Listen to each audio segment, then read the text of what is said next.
Members, all those, sorry, Janine, thanks for recording. All those in attendance this evening, a lot of people are here both to present and from the public, so we're glad to have a full house here tonight. I'll start with our regular preamble. So obviously, again, welcome to this January meeting of the January 2026 meeting of the Transportation Planning Committee. MCB4 has a hybrid policy that can be found on our website. Board members are expected to attend meetings in person unless they have a disability and/or extraordinary circumstance. Excused members and members of the public will still be able to participate virtually. Members who are joining via Zoom must leave their cameras on.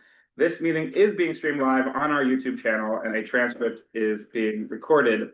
Let's just take a second as we do, just go around and introduce ourselves, those who are here with us tonight, and anyone who's watching online. I'll start. My name is Jesse Greenwald, and I'm the co-chair of this committee. Kristen Berthay, co-chair. Okay, Tina Nelson, Going Catholic. member. Max Christine. Alan Austin, member. Apparently Todd, member. Thomas Garza, member. Rodney Washington, not co-chair. There you go. And for those online, I see David and Ellen. David Warren. Hi, everyone. A member. Ellen Markman, member. Thank you. Great. So we do have a very full agenda this evening. As we can see, the first topic here is probably going to be a lengthy one for us. Just to remind everyone of where we are at. We heard from EDC at our full board meeting about their plans for the redevelopment of Pier 79 and the Manhattan Cruise Terminal. But we had some, we raised the fact that we hadn't yet heard from them specifically on the transportation impacts and plans for that redevelopment. And while Christine and I have been briefed, we wanted to make sure that the full committee had a chance to hear and weigh in. And so for that reason, we are so grateful and delighted that so many of you are here with us tonight, so that I'm sure whatever questions we have will be answered, because I'm sure one of you has to know. There are so many of you. And so really glad you are here. And we have two more members walking in right now, Sanford and Pete. So before we begin, Christine just has, Oh, yeah. go ahead. Before we begin on our first agenda item, Christine just has something that she needs to say. Yeah, I will be voting present non-eligible for the Blue Highway topic.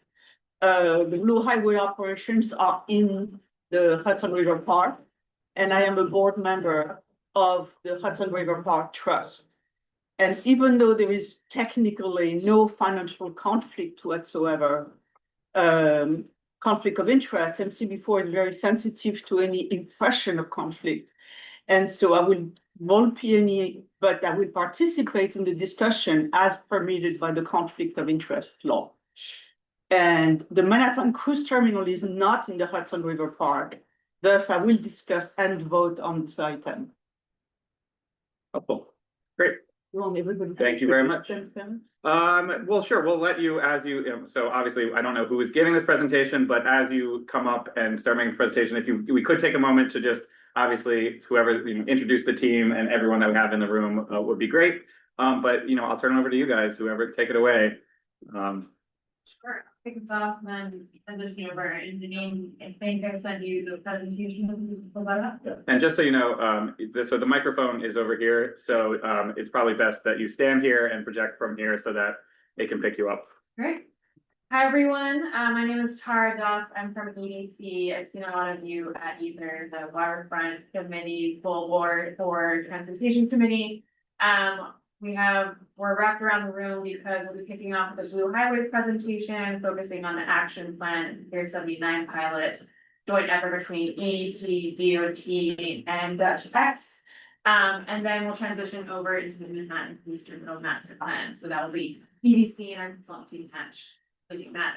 Great. So that pass it over to the Blue Highways, please. Sure. I am going to present on behalf of DOT. My name is Harry Gillespie. I am the Sustainability Freight Program Lead in the Freight Mobility Unit.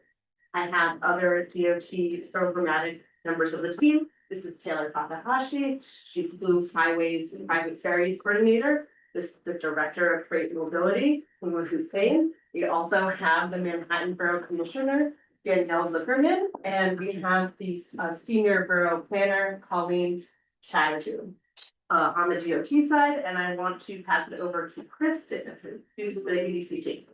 Hey folks, my name is Chris Canary. I'm a vice president at EDC and the program manager for EDC's Blue Highways effort. I'm joined by a number of my colleagues, and I guess we can just go around and they can quickly introduce themselves. Campbell Munn, I work with Chris on our Blue Highways program, principally focused on the micro freight, small parcel delivery section of this program. Hi, Allison Dees, and I head up the cruise activities for the city. Hi, Jackie James, System VP of Development, with the leads. Great, the Dutch X folks will introduce themselves during their component. And I think we can start the presentation. Get into it. Sounds good. Yeah. Pick it up. Yeah, Can we sure. tell her? Janine, do you mind pulling up, there we go, shared? Yeah, I'm pulling it up. Let me just put it full screen. Yeah.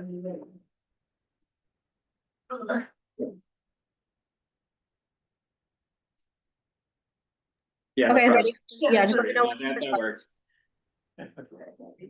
Yeah, Here, great. sorry, but I'm right beside her. Are you okay standing if you do, is that all right? Or Yeah, is everything stand. safe? Great, yeah. Zoom, cameras with you.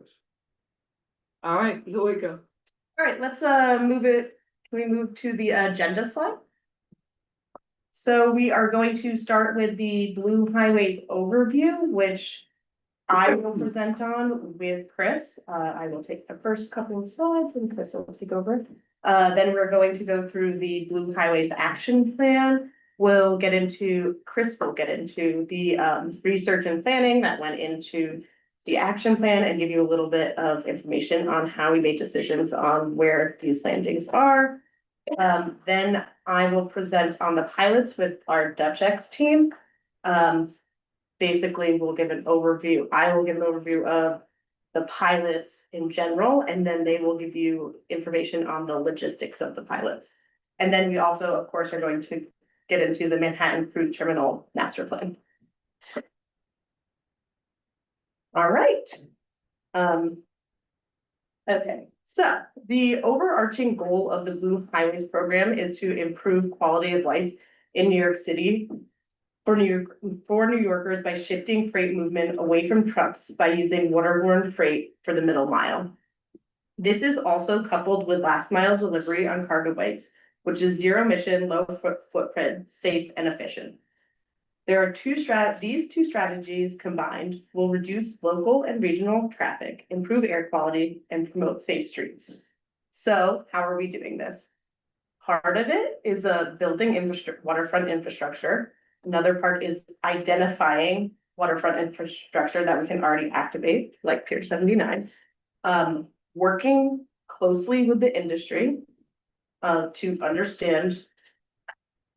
Working directly with the industry to understand needs and challenges, and then supporting regulatory coordination for easier adoption of the new mode.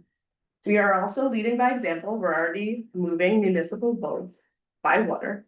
And we're also encouraging sustainable modes like alternative vehicles, like cargo bikes, and looking towards alternative fuels for vessels and electrification. Yeah, so move to the next slide. The reason we are seeking this solution is we have seen rapid growth in delivery demand in New York City, and that demand is only predicted to grow. We know the roadways are full, trucks are polluting the air, and the roads are expensive to maintain. Moving freight on our waterways for short sea shipping is a solution for these problems. The waterways were a useful method for transporting goods before our dependence on trucks. Now, we're looking back towards the waterways. With a large enough vessel, speaking to this icon up here, we can replace 15 box trucks. I'm gonna hand it over to Chris to talk about the last 3 slides of the overview. Yeah, so really the challenge is getting goods that primarily come in when they're coming in internationally. From. I'm sorry to interrupt. I just want to make sure that the microphone Yeah. picks you up. So if you don't mind, sorry. The challenge is bringing about $250 billion worth of goods east of the Hudson River to the 11 million customers in New York and Long Island on the other side of the Hudson River. Kind of representing a back to the future, going back to how New York originally got its standing as a port city. And building resiliency into our supply chain. There's 25,000 trucks every day crossing into the city via two very congested choke points of the Verrazano Bridge and the George Washington Bridge. Yes, there are the tunnels, but primarily trucks come in over those two bridges. Next slide, please. There's three service lines within Blue Highways. One is bulk freight. That's done quite a bit today when things are heavy and they don't mind moving slowly. Building materials, what we call aggregate. There's a lot of bulk freight being moved around New York Harbor today. What we're really trying to increase with the other two service lines is micro freight, which is primarily we found best delivered by a combination of ferry. You can't do it quite so well with the barge. Those go slower. They can't get into these smaller landings as well.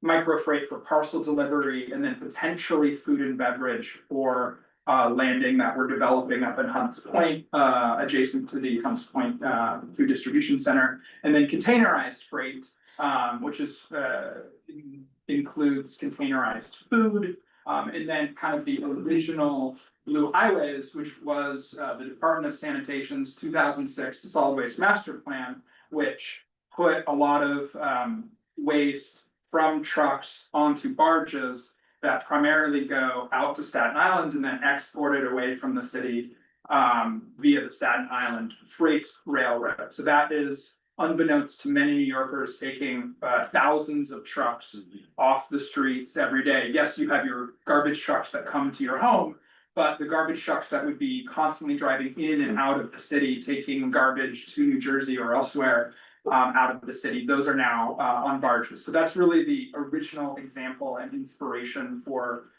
that pillar, that service line of Blue Highways. Next slide, please. And this is what we're trying to do. We're trying to replace the dominant supply chain, the truck-based supply chain that exists today. And maybe I shouldn't say replace, but kind of augment it with our Blue Highways vision, where goods come in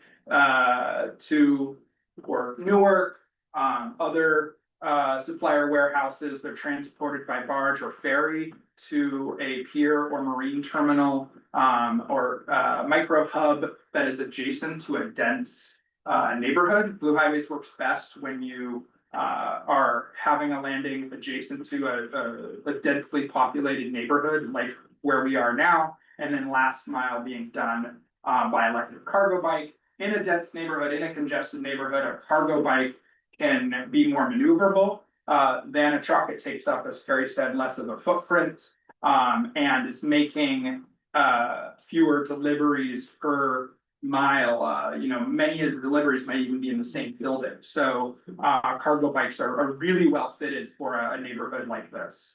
Next slide, please. All right, so the Blue Highways Action Plan, it didn't come out of nowhere. It doesn't exist in a vacuum. As I mentioned, it's building off of decades of work. That's the solid waste maps plan on the left and the middle. We've got Delivering Green, which is a reaction to e-commerce growth, and then Freight NYC, which is taking a bird's eye view of freight both on the roads and on the waterways. The Blue Highways Action Plan that is being distributed, you're welcome to look at. Has maps of sites that we are very excited about, timelines for site activations, and analysis of some of our findings that we've come across working and partnering with industry and finding out things like the routes that industry is most excited about are from New Jersey to dense neighborhoods with waterfront adjacency in Manhattan and Brooklyn.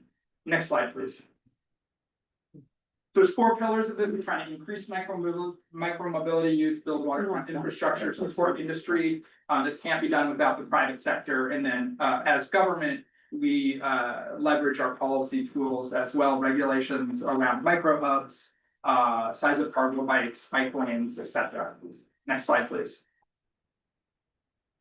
And this represents our partnership between DOT and EDC, overlapping and complementary areas of expertise.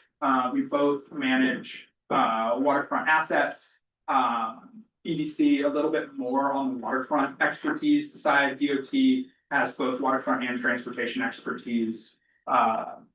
Next slide, please. This is a map of the opportunity sites that we're really excited about. This includes NYC ferry landings that in some cases might be suitable for Blue Highways activations, and then kind of our premier hub sites, if you will, of the downtown Skyport, which is we're hoping to have come online in the next few years. That would be the first built for purpose Blue Highways micro freight landing. Adjacent to the financial district, adjacent to the seaport, would take many trucks off the road. The Brooklyn Marine Terminal, I'm sure you've seen the news of the redevelopment there, but part of that would have a Blue Highways component and then Hunts Point as well. And then the other opportunity sites, which includes Midtown West and Pier 79, as we're talking about today. Next slide, please.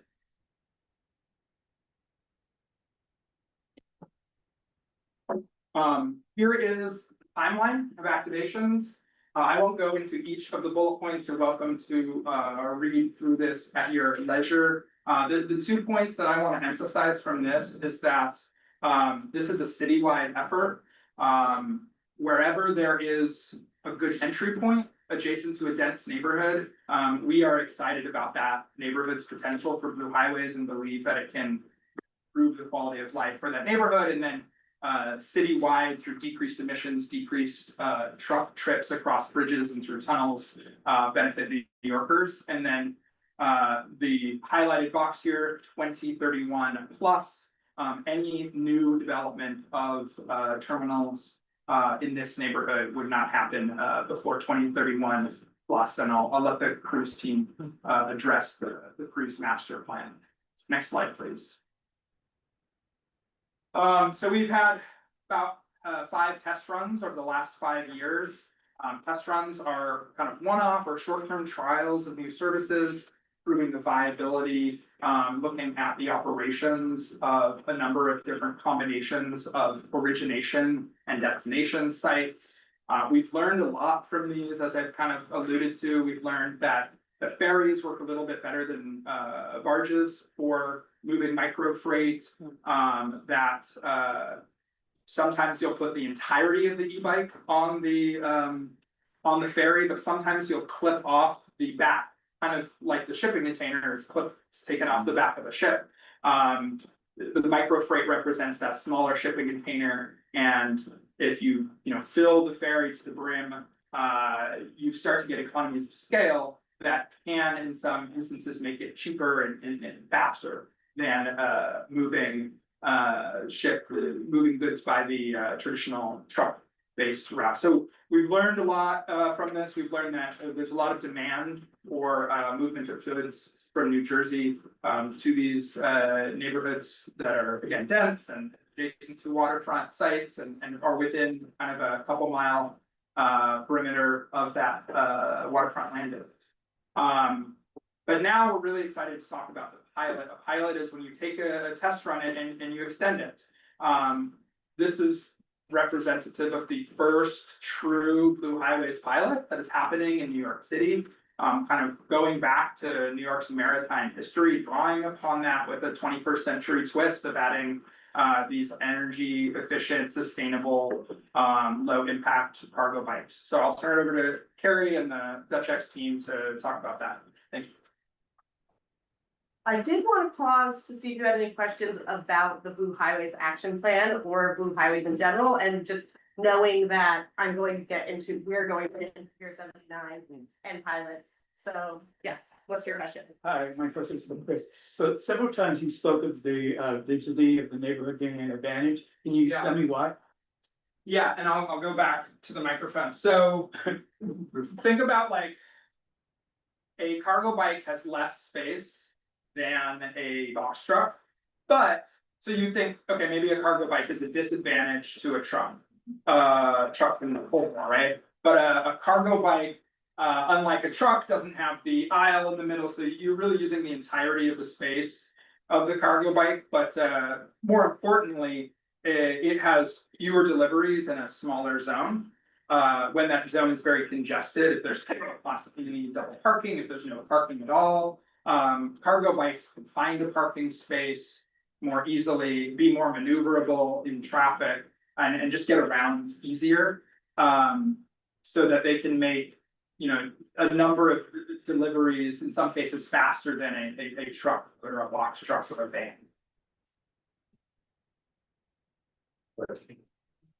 Good, yeah. Okay, Go ahead. I'm just trying to wrap my head around this, because you mentioned containers and then you mentioned, I guess, micro packages. Yeah. Okay. Can we go back to the slide that has the three pillars? Right. It's kind of just like a slash in it. So my question is, in terms of helping the neighborhood, I picture containers coming in and I think they're more likely to help the big store, I assume, the Walmart, versus the small businesses. Is your ultimate customer more the big stores or the local businesses in our area? I think I'll address very broadly and then I'll turn it over to Carrie and the Dutch X team. So the first thing, if we can find the slide that has like micro freight, bulk freight, aggregate, that I think that would be helpful. For this pilot, we're talking about micro freight, and so these are not like the 40-foot shipping containers that you see coming into Port Newark. These are smaller containers, roughly yay big, the span of my arms, that hold like e-commerce, like an Amazon type package or a package that you get in the mail, and anyone can contract with Dutch X, so it doesn't necessarily, and I'll let them address that.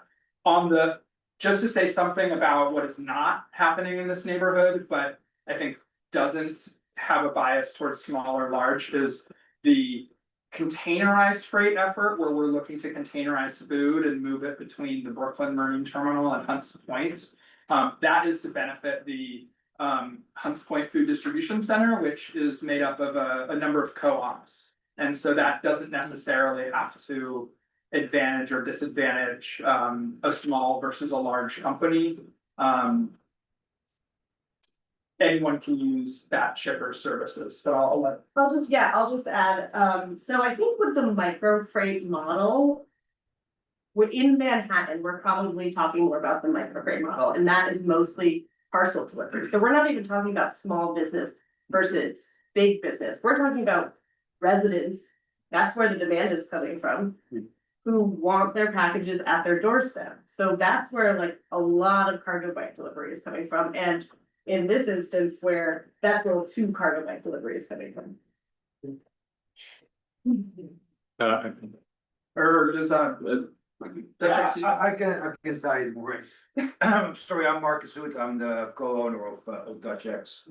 Austin will later on do the presentation, but regarding the parcels and the packages, we currently have one particular model where we are running the deliveries from especially the e-commerce perspective, which can be the small e-commerce sites who have warehouses in New York, New Jersey, Pennsylvania, Maryland.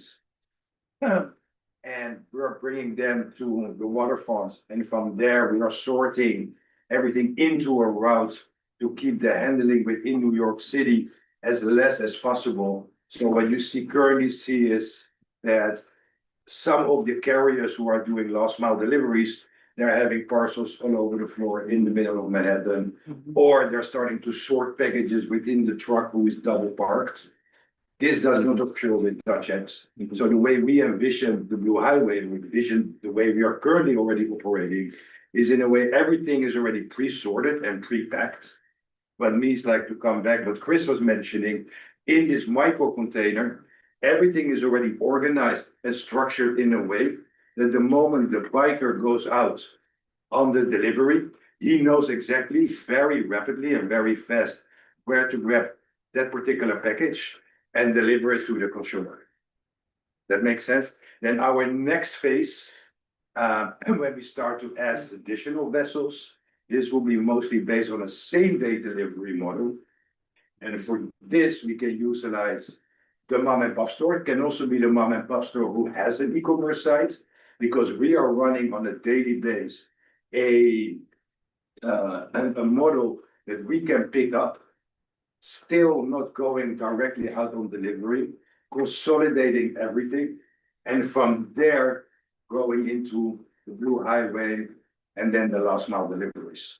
So because of this, just to give an idea from a footprint perspective, if you look at the particular routes that we or any of the other carriers are taking, we carry in one particular container, one route, which contains somewhere between 60 to 70 deliveries. 60 to 70 delivery doesn't mean 60 to 70 stops.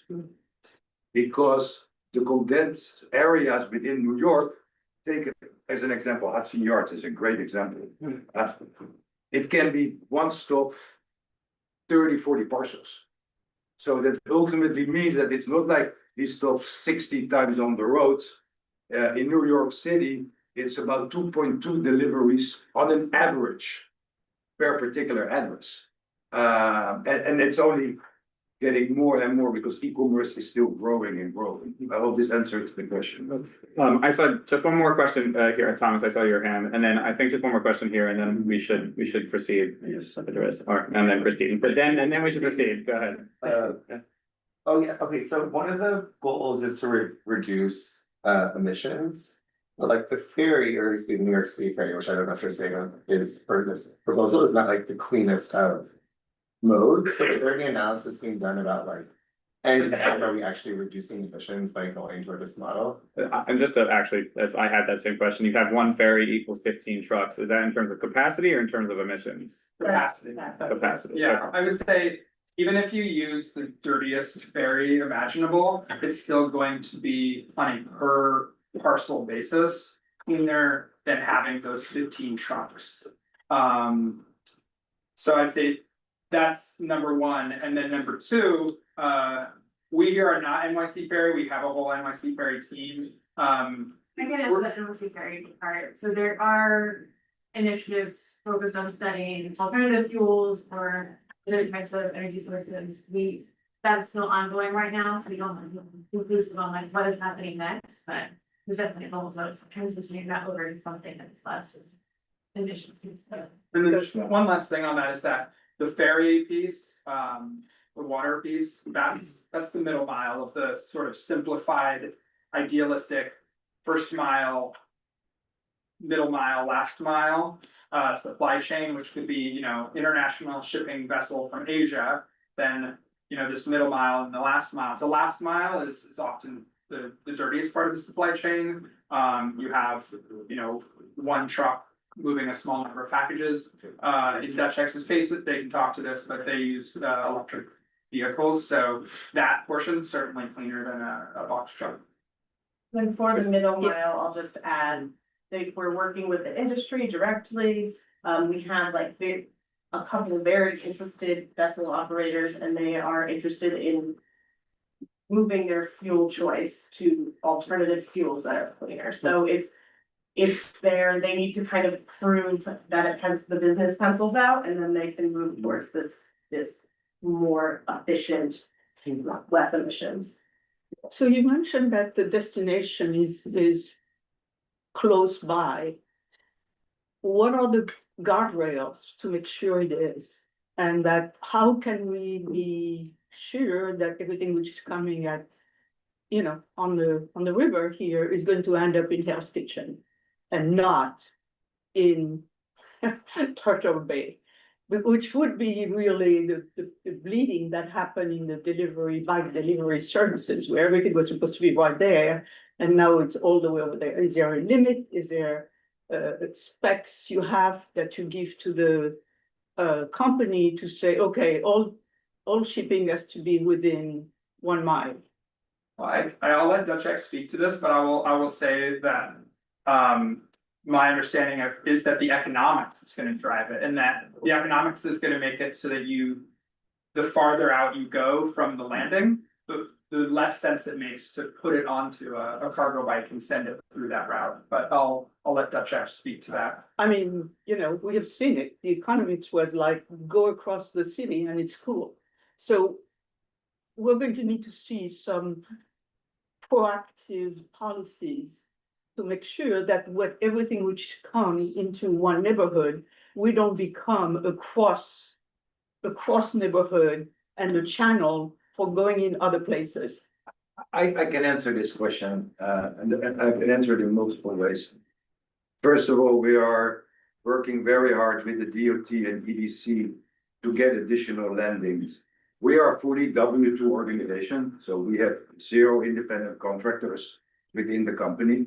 And for us, as a company, for example, stem times, and I don't know if anybody's familiar with the terms, but the stem time is from picking up the container to the first delivery. Is on our payroll because we pay on an hourly base.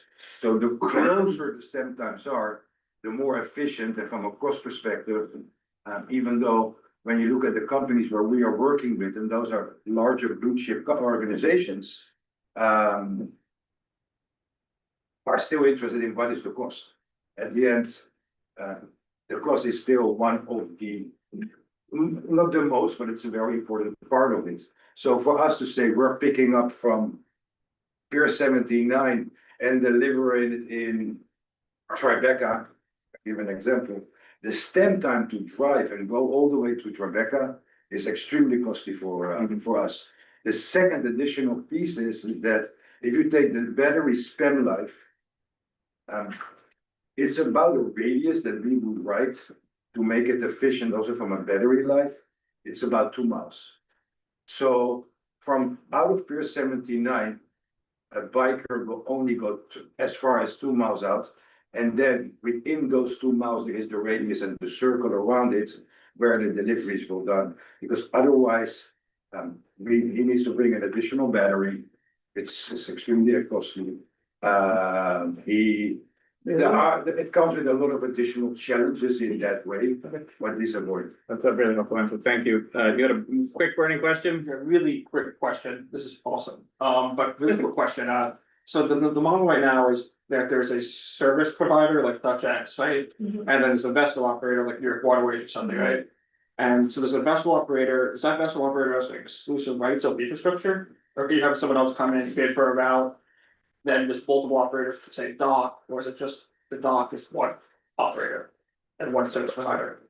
So for most landings, we're talking like the 4 DOT pilot landings, which includes Pier 79, it would be multiple operators. The thing is with Pier 79, that it is leased by New York Waterways for operations, so they are exclusive. Got it. That makes sense. So you could have a boat that has multiple different packages from multiple different service providers. That's awesome. Cool, thank you. Before we move on, is Jim Wright with you all, or is he a member? If you're, I see a hand raised, if you're a member of the public, we're gonna save all questions from the public until the end of this presentation. So Jim, we'll get back to you. Appreciate it. All right. So the next. All right, yeah. All right, I will kick things off. Well, let's have you introduce yourself formally. Great, yeah, my name is Austin Fenton, the Director of Safety at Dutchek, and we're joined by our Principal Counselor, Peter Ebright, and one of our co-founders, Marcus Wood, who just spoke. Of our company too. Yeah, so we specialize in zero emission last mile logistics with a focus on same and next day delivery. We made a commitment to lower impact delivery with the largest electric cargo bike fleet in the United States. These bikes are speed capped to 12 miles per hour. They're company owned and maintained. They're operated by W2 employees, as Marcus mentioned.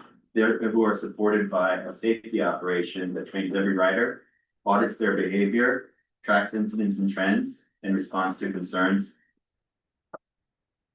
It's still gone a little too far. Can we go back? Oh, it's out of order again. Okay. Well, that's I was gonna have you introduce yourself, then I'm gonna talk about the pilot program. Just the last things I'll say is, through our zero emission efforts, we've removed over 2.3 million metric tons of carbon dioxide emissions annually. And in 2025, we made 5 million deliveries via cargo bikes. Right, let's move the slides forward. Sorry, I just wanted to make sure Austin had a chance to introduce himself, but I want to introduce pilots as a concept. As I said before, we're mostly working on the micro freight service line. And when we're talking about a pilot route, we're talking about a small scale, easy to implement, regular service, so in their case, daily route that we're going to collect data on and evaluate. And it is specifically the model, the vessel to cargo bike model. And then up there, I also have the city's role where, you know, regulatory licensing. For these pilots, it's all DOT asset ownership because these 4 piers that we have are able to receive ferries right now, and we're willing. And then also we're doing the data collection and we will evaluate. And then we kind of got into this in the questions, but the industry's role is the vessel operation, which is New York Waterways in their case, logistics coordination and micromobility operations is fully Dutch-X, and then they work on business partnerships. So this is our first pilot. It's going from Red Hook, Pier 79, and previously these packages were delivered by vans. So we are all very excited about the pilot. And I'm gonna kick it back to Austin. Next slide. To talk about it specifically. So here's a graphic that represents for this operation, what a vessel can be as far as the truck capacity. For this operation, we've done a 1-to-1 replacement of electric vans. But this shows what we can achieve by using vessels instead of trucks. Next slide. So we use fluid highways to remove vans from Manhattan, reducing congestion, emissions, and tire particle pollution. Even the electric vans, you know, they contribute a lot of waste through this, you know, these 3D microplastics. So cargo bikes are better in that way. Congestion pricing has been just one factor that has encouraged us to seek these alternatives to driving into the city. The economics we find to be better, potentially, since there's such a substantial time difference by water truck. That's the stem time of the van drivers, so that we're not paying, represented right there. And this enables us to serve our clients and end customers better and cheaper. So we're proud to revitalize the New York City support history with this pilot. Next slide, please.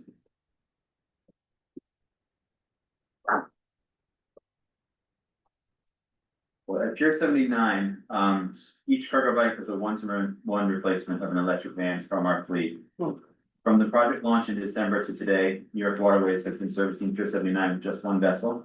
Our company is operating 5 e-cargo bike routes per day with 50 to 80 parcels per bike, equating to up to 400 parcels per day delivered by bike for this operation. Expansion would see more vessel trips, duplicating the current operation across different time slots. This would activate what we refer to as wave dispatching. So the impact at the site would be constant to just 5 bikes per vessel. This may happen as early as February. And then the bike delivery zone for this pilot, it's concentrated in Midtown West, but our goal is to service most of Manhattan via vessel and cargo bike, and that would include other landings, hopefully. The current service is Monday through Friday, and the vessel is scheduled for the off-peak times outside of normal commuter schedule. So essentially, you know, the dock space is open when people are not trying to get to work or go home, and that's when we're operating. Next slide, please. This is the area of operations. Here at the pier, we transfer cargo from carts that travel on the vessel to cargo bikes that travel through the street. A single transloading space for cargo bikes, it requires about 100 square feet. The full area of our cargo bike loading zone is 40 by 14 feet. It's fully within the New York Waterway leasehold, and it's on the north end of the ferry terminal, which is away from any conflict with ferry or bus passengers. We deploy retractable high vis stanchions around the cargo bike area for the 15 minutes it typically takes to load cargo bikes. We're adjacent to the city bike station, so the city bike station still retains access on its northern side. While we're doing this, and then once packed, the delivery bikers, they all depart together. Walk the bikes across the Greenway and the West Side Highway, and then they join the technically two-way bike lane on West 40th Street and bike from there. So we're walking the equipment presently across the Greenway and across the West Side Highway. And that's just a product of the law and also how we can leave the site. And next slide. Next slide, please. Okay, these are the metrics of success that we're using for our evaluation. Our North Star is really truck trip reduction. But we also want to consider all of these other metrics. So we're talking about operational impacts. Is this impacting passenger service? Is it impacting right of way operations? So what's happening in the roadway? We want to understand efficiency. We, of course, as DOT, very concerned about safety, and that's on the vessel side and the road user safety. And for the cargo cyclists, we care about whether the workers are safe as well. And of course, we need to understand regulatory environment so that we can help the industry to make all of these routes happen. And we will do an assessment of environmental impacts, and we want to understand costs on the business side, but also we need to look at what our landing fees are going to look like after we've tested this out for a little while. So we'll be looking at the data periodically, but we also want to sort of aggregate once we have some various routes and look at all of these metrics together. Next slide, please. So next steps is that pilot evaluation I'm talking about as we get closer to our midterm assets. So something like Skyport is coming online, and that is going to be a facility that is specifically for Blue Highways. As it is being built for Blue Highways, we'd love to do some evaluation ahead of bringing that asset online. And then also we're working on landside planning. Of course, we already have multiple strategies for to organize freight delivery is what I'll say. And that is directed at cargo bikes. So we have micro hubs, which are for, Marcus was getting at, some companies might be moving freight in the roadway. So we have micro hubs to organize that. So you transload from a van to a cargo bike. More maybe specific to this program is cargo bike corrals, like a loading and unloading space near a location that is being used very regularly or has drop-offs very regularly. And then we also want to take a look at the high use corridors, understand where the cargo bikes are going, widen the bike lanes so that it's safer for the cyclists, the cargo cyclists, and for recreational cyclists or commuter cyclists. So these changes are very much going to help the cargo bikers and just the regular people. Oh, and included in that is also traffic calming measures. So we want the cars to slow down a bit so that the cyclists and pedestrians are safer. So it all kind of weaves together. That's the plan, and I think that's the whole presentation. There's one more slide. Oh, there's one more slide, sorry. Also, One more slide. Also, I'm on the transportation committee of my committee of the board in Brooklyn. And what Carrie just said about wanting the cars to slow down, I don't think DOT would be allowed to say that. They are, and they are doing it. Maybe nowadays. Yeah. They are doing it. Stamp of approval on traffic calming. Yeah, it's my community board, but we want to end on the safety slide. We're committed to safety. Partly through just the design of the equipment. It's at the 12 miles per hour, which is under the 15 mile per hour speed cap set by city policy. They're only pedal assist. These aren't throttle bikes without a chain that are whipping around. A significant part of our core business is that all the employees are W-2. They all go through training. We have on-road audits, so we have trained people who are going and seeing where they are and making sure that they're doing things right. We have insurance, it's not an independent contractor who. You know, runs into your car or you and then you don't know what's gonna happen, we're a real company. And then, lastly, my email is on there, or a company-wide email is on there, a lot of people review that. So we'll just leave it there if people wanna know that, and also anyone who, I can share my phone number with anybody at this meeting, also if you guys, if you see someone from our company that's not operating safely, send me a picture, send me a text. So that's where we'll leave it. You can follow up with we'll leave your phone number via email and we'll share that if you're actually willing to do that. Thank you. Well, thank you very much for the presentation.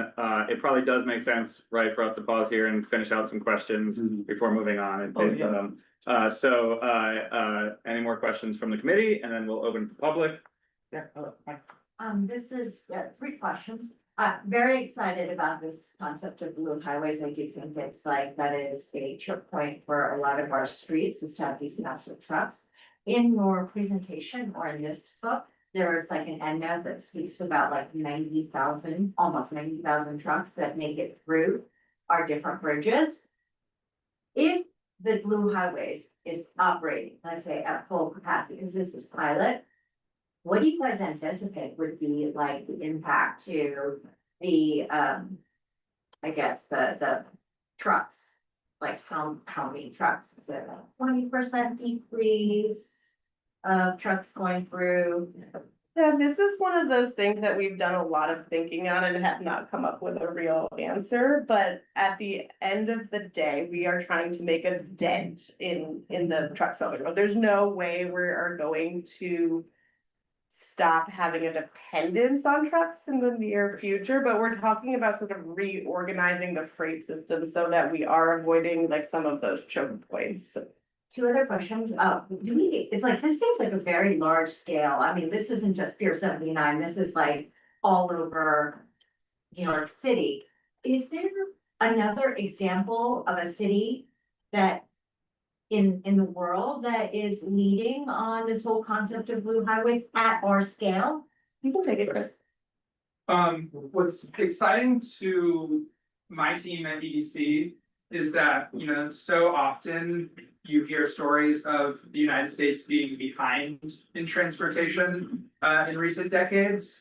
And while there are examples, and we've had one-on-one conversations with folks running pilots in London, on the Thames, in Paris.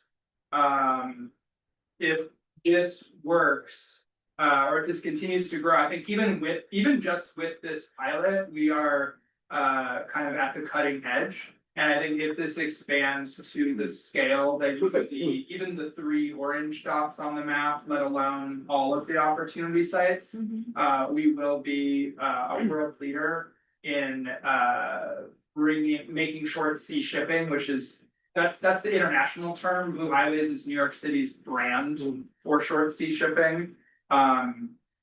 We hosted an international conference of port operators, and they were coming to us, and they came to New York City and they were excited about what we were doing. So I think that's what gets us jazzed about this program. And I think to what Carrie was saying, like, I think you'll see a dent in specific neighborhoods. It is a bit like trying to hit a moving target, because you saw that stat of e-commerce is continuing to grow. So it's not necessarily putting a dent, but it's decreasing the acceleration of more trucks on the road when it's successful. To sum up, my last question is, just from being in the Manhattan Cruise Terminal meetings, you guys know there is definitely a lot of recreational boaters in the Hudson River. Like, how might this impact sort of like, their I don't know, experience of like, I'm just wondering if there's more traffic on the waterways, like, is it going to limit their ability to enjoy? Yeah, I mean, I think And that's something that we've encountered on the navigation and safety risk assessment as well, of like, what does this mean when the virus comes online? And right now, because it is at that smaller scale, we're not in a position to be able to make the full on study at that level, but obviously as these different planning efforts advance, that would be considered a lot more. And then, you know, that's what was in that when NYC Ferry was starting, right? Like, so I think learning from that is very developed. Good questions. Go ahead, Charlie. Thank you all for the presentation. I think this is very exciting. Currently in Hell's Kitchen and Chelsea, the micro delivery is a bunch of Amazon giant trucks. They're parked either in travel lanes, sometimes in parking lanes, in buffer zones, and then they unload and they have all of their sorting equipment in our super sidewalks or on our sidewalks in front of restaurants. So the fact that it would be sorted in New Jersey before it even comes our way, like these logistics on our street is just untenable. It's like, it's taking up so much room, and we all get Amazon, so you know, it has to happen. But so that's very exciting. And we also have the Amazon bikes that look a lot like these Dutch X bikes. They're better than vans, but they are, you know, we have narrow bike lanes. I love all this talk of widening bike lanes. But a lot of the Amazon drivers, they'll just leave their bike in the bike lane when they go make a delivery, and then there's no way to get around them. So I'd love to see a plan for, you know, staging or parking. You know, we just need more parking. We need parking, loading zones for these new Dutch X bikes, just like we need loading zones for everything in the city. And then more of a question I have is on our widening the bike lanes. I see that we're gonna go across 40th Street, right? That's a two-way bike lane, which is 4 feet in both directions, which meets the requirements, which great. But then you get to 11th Avenue, you can't cross 11th Avenue because the 40th Street bike lane ends, right? So I think probably 38th, 39th is gonna be the main hub. Those are our current protected crosstown bike lanes, and they are extremely narrow and in horrible repair. Recently, DOT has, I think, doubled the size of the 38th, 39th Street and CB5 and more like the middle of the island, but we weren't west of 8th Avenue wasn't included. So getting ready for this, I would love to see DOT give us those wide crosstown bike lanes. And I think along with a lot of other community boards, we've written a letter asking for wider protected bike lanes, and you know, citywide, certainly community-wide. So I would, and also in terms of north-south, 9th Avenue, we're getting a super sidewalk, it sounds, and we're gonna redo 9th Avenue, but right at 9th Avenue, what's missing, even in the nice super sidewalk part, is that the bike lane is still the 2009 size bike lane. So, you know, getting more like we have the great 10th Avenue double wide bike lane, 2nd Avenue just got wider, 6th Avenue is going to be widened. So I think, you know, this is great, but we between all the delivery drivers we have right now and all the city bikers and all the commuter cyclists, like our bike lanes are crowded. So make the room, and this is great. Yep. Yeah, I want to second and amplify that. I think, you know, you guys were in a big rush to put the 79 to the point where we were not consulted and we didn't give your feedback.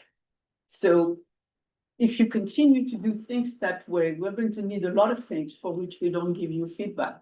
So the first question I have is, are you going to come and ask us our advice for all the pieces we need to change on the land in order to make it work? Because it doesn't work if we don't have everything. Plus the chargers, right? Where are the chargers? Where are the parking? Everything is going to change without consultation. I mean, and it's not the consultation to tell you no, it's a consultation to find the best place. So the way you started that project was very upsetting to us. And I don't feel good about it. Okay, so I would say it's wonderful, but we never talked about it. So second is, yes, we need a wider bike lane, we need parking, we need a charging, not on the sidewalk. We need all those things to make it work. When are we going to see that plan for our neighborhood? Because now our neighborhood is delivering to the Upper West Side. Why don't you give to the Upper West Side, you know, a landing and not come through us? So where is that? So we're definitely remorseful about how we approached, Well, I hope you are. and we plan to work directly with, on the DOT side, we're planning to work directly with the Manhattan Borough Commissioner's Office to make sure that we're coordinating with you. And same for EDC through GovCo, but that's why we ended up with so many people here today. I am doing a walkthrough with someone on the transportation committee, I think. Is this the wrong committee report? We don't have another agenda. Okay. You might be going to CB one. I thought it was for a micro hub. So anyway, But I for think, a cargo bike route. I think just as like a broader TOT answer, again, like we didn't mean to speed past any consultation with you all. I think this is. But in terms of, I think that we have different teams working on charging, on street furniture. Yeah, on- but that's the problem. That's a problem because each of those teams has their obsession, right? What we need here is to have an overall plan saying, okay, we have those things arriving at the river, where do they go? And we need to make a plan. Are they going to go in, if somebody come and say, we want a parking on, 8th Avenue, I don't know how it relates to the volumes which are coming through. Are they coming to 8th Avenue? So we need a different planning on creating, once we have a hub, we need to have a plan around the hubs. So you sound like a community board that I know of very well, that I go to their meetings where they're always asking the DOT for a master plan. Yeah, I don't mean a master plan, but I want. The area, but I think what it is that this is a pilot, right? So once it's on the ground, we can monitor it, we'll see how things work, what doesn't work. And then need be, we can modify, and this, we always start in our temporary modes when we're doing these major projects. And then we can see, we hear you want water bike lanes, and we would love to give you water bike lanes, but we would have to do our analysis. Yeah, but you just installed something which requires that. So this is where we have, tension and stress. Which is, you install something, it needs the wider bike lane, but the first place where they have to go is something ridiculously small. So why don't we all sit down in a room, not so many people, but in a group, and say, okay, these are the things which are needed. And then it goes to DOT saying, okay, we need 10 things and do them as part of this plan. I want to address the one concern about parking and charging. So we have a lease site where we do that. It's not part of, it's not on any public sidewalk, proposed right away or anything like It's that. private. Yeah, it's private. Okay. But you see, these are the kind of things, we need to know, and where are we going to put the hubs? And Well, we just had a plan to put corrals on 9th Avenue. Instead of corrals, should we put some hubs? You know what I'm saying? This is like, we have that understanding. So anyway. No, and I guess just to softly add on and then move on, is just to say, yes, we're in a pilot program, and yes, but this is actually the perfect opportunity then Yes. to be working together very closely. Yeah, it Because is. this is like, because it is it's a smaller scale, so let's get this right now. Yes, And so we're happy to form a working group with you, or send a couple, delegates from our committee to be a part of this, so that we can help be part of this conversation, and then bring our requests to DOT. And you're the first community board that actually set the trend, because you're the first community board to ever get the protected bike lane, if you remember. So.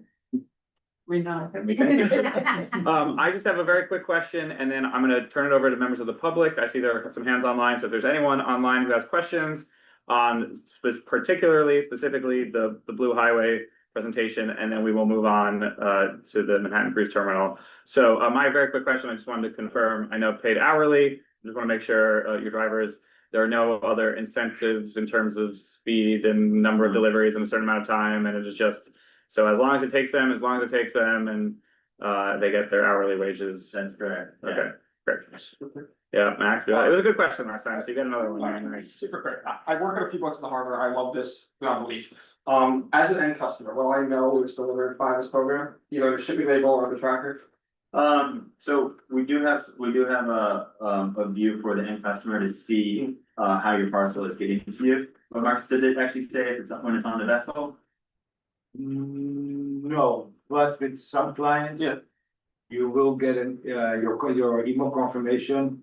It will show the CO2 savings per individual order. Yeah. And then it was delivered in a green sustainable way. It'd be cool to take a little picture of a ferry or something, just so I know it's delivered by a boat. Because some of it is not coming to us. Yeah. It's like an API that goes, pushed to a third party. I like the idea, yes, it's also great, by the way. Because I talked to my friends about it, look at this package, yeah, it's cool. So I will bring it up. Yeah. You know, if DOT or EDC made a sticker, Yes. and then we would go. That's a good point. All right, there are three members of the public, who have their hands up. I see Daniel, Jim, and Scott. Janine, if you don't mind moving them over. And then I ask our members of the public, keep your questions, as brief as possible. So we can move on to the next topic. Daniel, I see you first. Go ahead. Yes, I wondered if you could tell us if the ferry is being operated on a subsidized basis by the city, is the deliveries pay for the ferry operation? Good question. We are not providing any subsidies. We pay the ferry company what they charge. So if you couldn't hear, the answer was no subsidies, none are charged. Thank you. Or none are given. Next, I think Jim, I saw you next, and then Scott. Hi, thanks for taking my questions.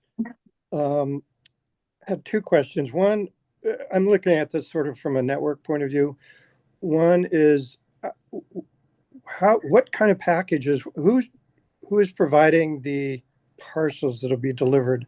Is this subcontracting from Amazon, FedEx, UPS, or is there a new network being set up? That's one question. And two is a very localized question about routes. As everybody knows, the Hudson River Greenway was not designed for commercial vehicles like this. So what would prevent the temptation to use the Greenway as part of the delivery route? Those are my two questions. Thank you. Thanks, I'll address both of them. Yeah. To the first question, for this pilot, the delivery stream is not any of the companies that were named there. It's where we're delivering for this company. They make the product and it goes to the customers. Marcus, do you want to say who it is, or? I'm curious who it is. So it's one company? It's one company that's been delivering this many packages? I can, the company that we're testing with, I'm willing to bring it up. It is Sephora. Sephora. Oh, okay, that makes sense. Okay. So yeah, these are high value small But packages. there are It lends itself really well to more companies already coming on board too. As this is a pilot, we just focused on one. That makes sense. But it's moving quite fast. Yeah. And then the second question was about using cargo bikes on the Greenway. So they're electric, so currently it's not permitted to do that. The majority of our fleet is actually too wide to pass through all of the large blocks that are on the Greenway. So it's just simply not possible for them to travel on the Greenway. Why they're there. But it's something that we've stressed very much to the riders that it's illegal, they cannot do it. And then it's also just a kind of a product of the delivery network. Your route doesn't take you up and down that, it takes you into Midtown. So, I was a bike messenger for 15 years and I would never really use the Greenway because I'd go 3 blocks out of my way to use it. It didn't make sense. So it's unlikely that, currently it's unlikely that our riders will have this urge to use it. And we also really focus to make sure that they don't, use it. Again, if you're on the Greenway and you see one of our riders with our company, name on it, on the Greenway, send me an email with a picture. Try to get a number or a face or something like that so we can address who it is. A lot of these modes and this technology is nascent. So, the cargo bikes, it has some constraints with power, stuff like that. This is being resolved. The future of cargo bikes is definitely going to be extremely IoT linked. So, there will be alerts when the cargo bike is operated in a place where it shouldn't be. And that's something that, we would absolutely automate that enforcement of. Also, our routing system is blocking the West Side Highway. And from a vehicle perspective, those commercial vehicles are also not allowed. Yeah. So I can never say there will never be anybody there. But But we are You're not really- sending people there. We're not sending there, the routing doesn't show it. Okay. And we're pushing very hard. Appreciate that. Thank you very much. And then Scott, and then we'll move on. Scott, go ahead. Can you hear me? Yeah. So I think my question is really a repeat of the last thing that they were just talking about, which is all these bikes on the greenway. I understand that the rule is no electric bikes on the greenway. That does not prevent electric bikes from being on the greenway, including cargo bikes. I just rode home on the greenway. I was passed by many, many electric bikes. You have to deal with them all the time. And honestly, it seems like we're being given no assurance that these bikes will not end up on the greenway, other than that you're not purposefully sending them there. That's really a poor assurance that these bikes will not end up on the greenway. I have no assurance that that will happen, no confidence. So it would be great if you would say, like, we will fire bike riders who put their bikes on the greenway. Like, how about that? I'm standing up, I can answer this question. So we have internally, we have a proprietary technology, which is based on two levels. One is the employee management performance level, which measures the performance, and not performance of how many deliveries, but also performance on a safety aspect and on a compliance aspect. And yes, will they ride on the West Side Highway? We train them very, very hard for this, to not ride on the West Side Highway or any of the greenways. Secondary is that we have, as mentioned before, we have flow expediters also at Pier 79 themselves in the morning, and explain them every morning that they need to walk, as an example, across the West Side Highway, as we are not allowed to bike there. And there again, we emphasize that there is no usage, and we are not allowed to use the West Side Highway or the greenway on the West Side Highway. That's the secondary part. The routing does not send them there.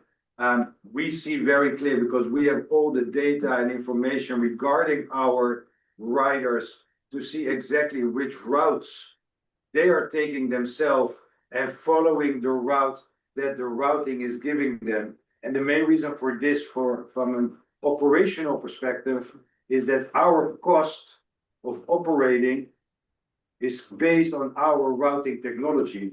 And if they go outside of the routing technology, this has impact on the performance, and I'm speaking really performance-based even, on the performance of the delivery associates. I can never say for 100% no, but we are really doing everything we can. And if you see one of us, please make a picture and send it to safety@dutchx.com. And I can assure you that through our point system in our HR departments, I'm not gonna fire somebody, they're hardworking people, but that being said, if there are an X amount of points that he is accumulating, at the end, I have to let him go. But we will training, and again, we will mention it to him that he cannot utilize the West Side Highway. I appreciate the answer. I'm just gonna try to, Just to address like the present moment, all but one of the vehicles that we are operating as part of this pilot simply cannot fit on the West Side Greenway. Like, it just cannot fit on the Greenway, so. appreciate it. And, the last thing I'll add is, not to say that there won't be issues, but we've not heard anything like this from any of the current delivery apps out there. Grubhub, Seamless, or I mean, they're the same thing, Uber Eats, none of these, not only have they not come here, they hard to, but they, their incentives are completely different, and they have nothing like this, from what I understand. So this does feel at least very different from what we have seen before, but obviously we can talk about that more, and we will talk about that more, but after our next presentation, then we'll talk about exactly what kind of letters we want to be writing here. But I'm gonna move us on just in the interest of time. Thank you so much. Thank you for that presentation. Really appreciate it. Thank you. You can still be. Yeah. Yeah, go ahead. Yeah, move on to them. Great, back again. And so we have, our cruise team, Allison Dees, Jackie Ting, and Joshua Nelson, Jazz's project. We need to check with the same presentation, if you're gonna pull it back up midway through this.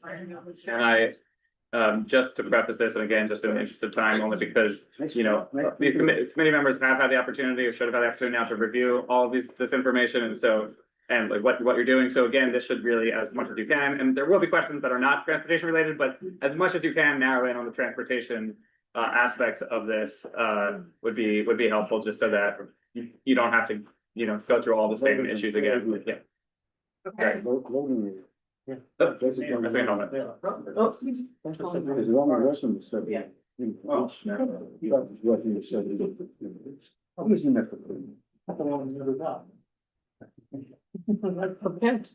Okay, I think maybe, yeah, go to the next slide. Okay.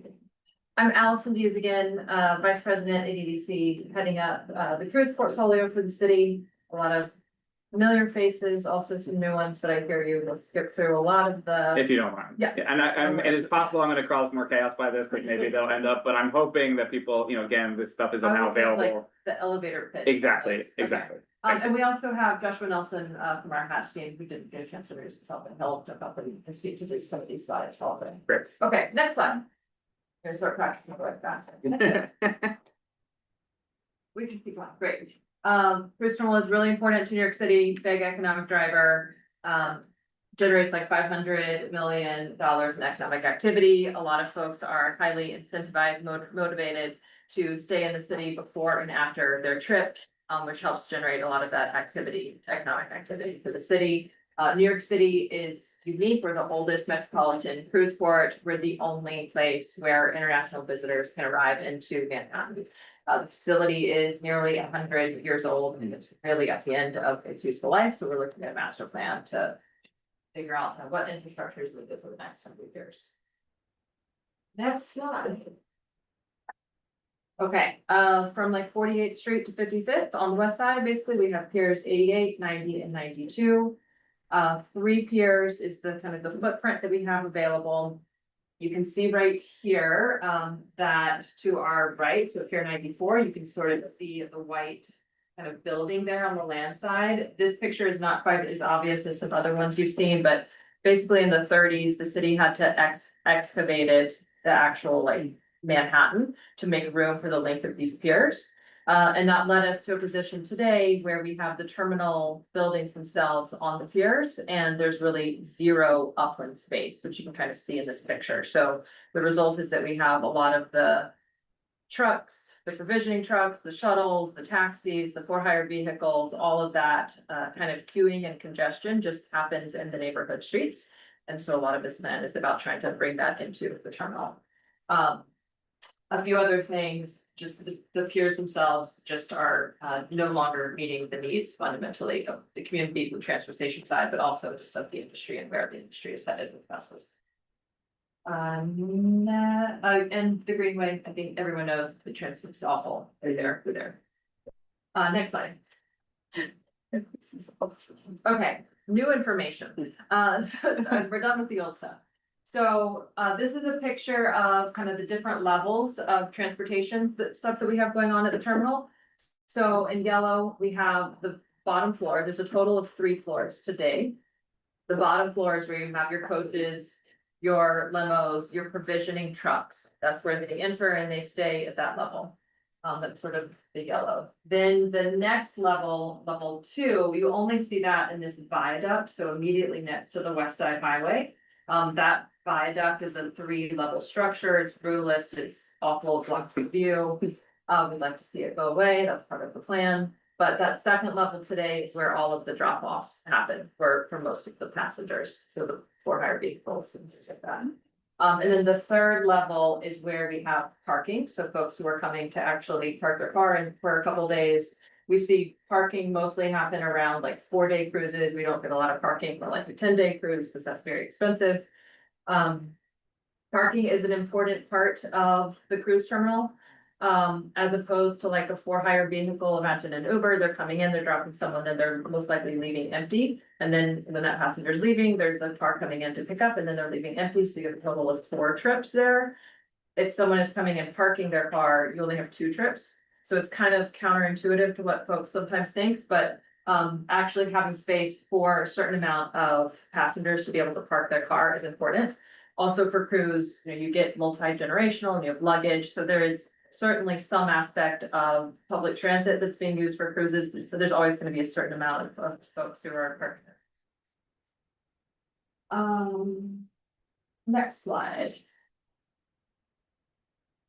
I think the only thing here, things that this community is very familiar with, which is just crossing the West Side Highway there. Cruise passengers just sort of pour out of the terminal. There's nowhere for them to go. They sort of go immediately into the West Side Highway. You can see that there. You have folks dragging their suitcases. It's not good for them. It's not like welcome to New York. It's not great for this community. That's a lot of what we would like to change. Next slide. Great. So CB4 has been really fantastic over the last year plus of us coming, and we've gotten really good feedback on what you want to see in the master plan. So just to recap that very quickly, shore power is an absolute must. Access to the waterfront. So right now, there's a big fence there, you can't get to it at all, so making that accessible, also creating additional footprint of public space. On the sustainability side, just incorporating that throughout the terminal. And then on the transportation side, here's what we have heard from you all, and this is all documented in a letter that came from this before EDC, which was actually very helpful, thank you. So it was that all loading and unloading of passengers should be within the Manhattan Cruise Terminal. We need to create space within that footprint for rideshare, shuttles, private buses and taxis. You said that you want to locate all the trucks servicing the ships within the footprint of the terminal. And that we should look at opportunities for docking of smaller ships to give flexibility to multiple users. So that's what the document is on. So just wanted to review that with folks so you kind of understand like how we got here to this plan. The full master plan, actually, we released it in November. It's online on our website and we brought some hard copies. It's 80 pages long, but there's a lot of pictures in it, and we think it's actually like sort of a fun read. So if you are up for it, we would encourage you to give it a flip. There's also some fun like history pictures in it as well. I'm gonna pass it over to Joshua now to walk through some of the more technical transportation stuff. You know, we're in a master plan phase, we're at a conceptual design phase. Getting into those next steps is one of the things we're excited to do. We are not there yet. And share with you what we have done on the transportation side so far. Okay, thank you. Thank you, Allison. Yeah, so Joshua Nelson, I'm with Hatch, the project manager as part of the Manhattan Cruise Terminal Master Plan, working in collaboration with EDC as well as MCB4 and other stakeholders on the development plan. On the following slide, just want to highlight a couple of the things that we did to inform the overall sizing of the ground transportation area, which is really the hub of activity for transportation in a cruise terminal. But just to give you a sense of, last November, we did a passenger survey, wanting to understand what folks were saying in terms of access and how they were coming to the terminal. Generally, this reflects our understanding. So roughly there you see on the left-hand side, passengers responding saying 75% of them arrived in an automobile of some sort, right? Ride share, a POV, whether they're being dropped off by someone, or alternatively, as Allison has indicated, that they were arriving at the terminal and leaving their vehicle, parking it at the terminal or around the terminal at the beginning and ending of the cruise. And then roughly 25% arriving via motor coach. Not stagecoach, but motor coach. We're never gonna live that down. That's all right. I have this image in my head. Amazing that would be. So those are chartered vehicles, usually, groups of people who are coming from upstate, coming from far away, 40 or so, arriving on a motor coach. So that's a really important part of that. We did ask folks, if you arrived by car, why? And you can see by and large, the response is it's easier to travel by car with my luggage. An important footnote that you see at the bottom there on the right-hand side, unlike air travel, there's no limitation to the amount of baggage that you can bring. And so all the outfits that you could ever want, you can have an outfit, 3 outfits a day. People do maximize that opportunity and definitely do that. We've seen an average of 2.5 pieces of luggage per passenger, right? So if you're a family of 4, you got a lot of stuff that you're gonna bring. So really by and large, that's, you know, a key component of that and why you see a lot of activity really in those areas. One thing I'll note, we do know that there is a small number of passengers who are actually staying in local hotels and choose to walk with their luggage. And we also learned after this survey, as part of our stakeholder outreach with NYC, or excuse me, with NY Ferry, New York Waterway, excuse me, that there is a small number of passengers who choose to park at ferry facilities on the New Jersey side of the Hudson, take a ferry to Pier 79 and make the arduous trip, yes, north to the cruise terminal. You'll see some of that reflected in the choices that we made with respect to potential options in the master plan to allow for a more convenient ferry landing and ferry connection. On the following slide, just want to highlight some other passenger survey results. You know, what are the other options might you use? Like it's not a surprise. Again, I think that folks really fixated on the fact that there's convenience in the fact, or in automobiles and coaches. There are charter services that the cruise lines offer with connections via shuttle to airlines or airports in the region. So those folks have already kind of done that. That's a prepaid type thing. Here we were asking if you came by car today, would you consider some of this other stuff? And generally speaking, a lot of those passengers may not be going to airports, right? This is a large drive to market. So we anticipate the majority of the folks that are taking cruises in New York City are much more, we'll call it local, if you will. On the next slide, just we'll talk through some of the state of the practice. So if you could move the slide deck to the next slide. And then one more. Many of you met Romeo Ahamil in our second public workshop. They are the cruise terminal architects that were a part of our team and helped inform a lot of the state of the practice with respect to cruise activity. And this is by and large what's driving the overall footprint of the ground transportation area in the master plan itself. Big takeaway here is, well, a couple of things. Really at the bottom left, the minimum space that really from a state of the practice perspective is required on a per berth basis, right? So per cruise ship berth is about 3 acres for a GTA, right? And that's split between 1.5 acres for coaches and then 1.5 acres for vehicles. Some of the state of the practice includes, and some of the detail here, which we won't go into too much, but you know, separating coaches from automobiles is key. You can imagine the transaction time, if you will, of loading and unloading the coach and all of that luggage that goes underneath, much higher than it would be for someone in an automobile itself. Today, the GTA, if we want to call it that, at Manhattan Cruise Terminal, so the existing facility, 1.72 acres, so to 2 acres. So translate that, there are 3 berths actively at the terminal today. So very, very much undersized for what the expected practice is in terms of cruise terminal design. On the next slide, one important note is 85% of the vessel calls at Manhattan Cruise Terminal are vessels that are arriving. They are full of passengers who are ending their cruise. And then that afternoon, a new set of passengers are coming on board that vessel to take their cruise, to start their cruise. That's called a home port. So 85% of those vessel calls are home ported, and therefore those vessels will be taking on provisions.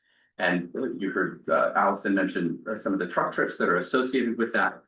Provisioning is generally, we'll call it, there's hotel trucks that are filled with linens, toiletries, et cetera, dry goods.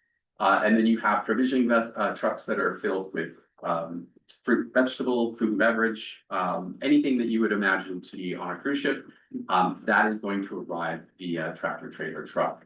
And there's waste removal also that comes off of the vessels, but that is an important generator of traffic. We recognize that. That's an unavoidable circumstance for home porting operations. But as you can see, when we get into the plan itself, very much taking to heart the concern that activity and those trucks are really idling and waiting in city streets. We've created a way to accommodate those truck trips and that truck queuing on the piers themselves. On the following slide, we'll just get into the plan itself. Just talking through some of the things that we considered with respect to the overall orientation and configuration of the terminal. So if we could advance to the next slide. There we go.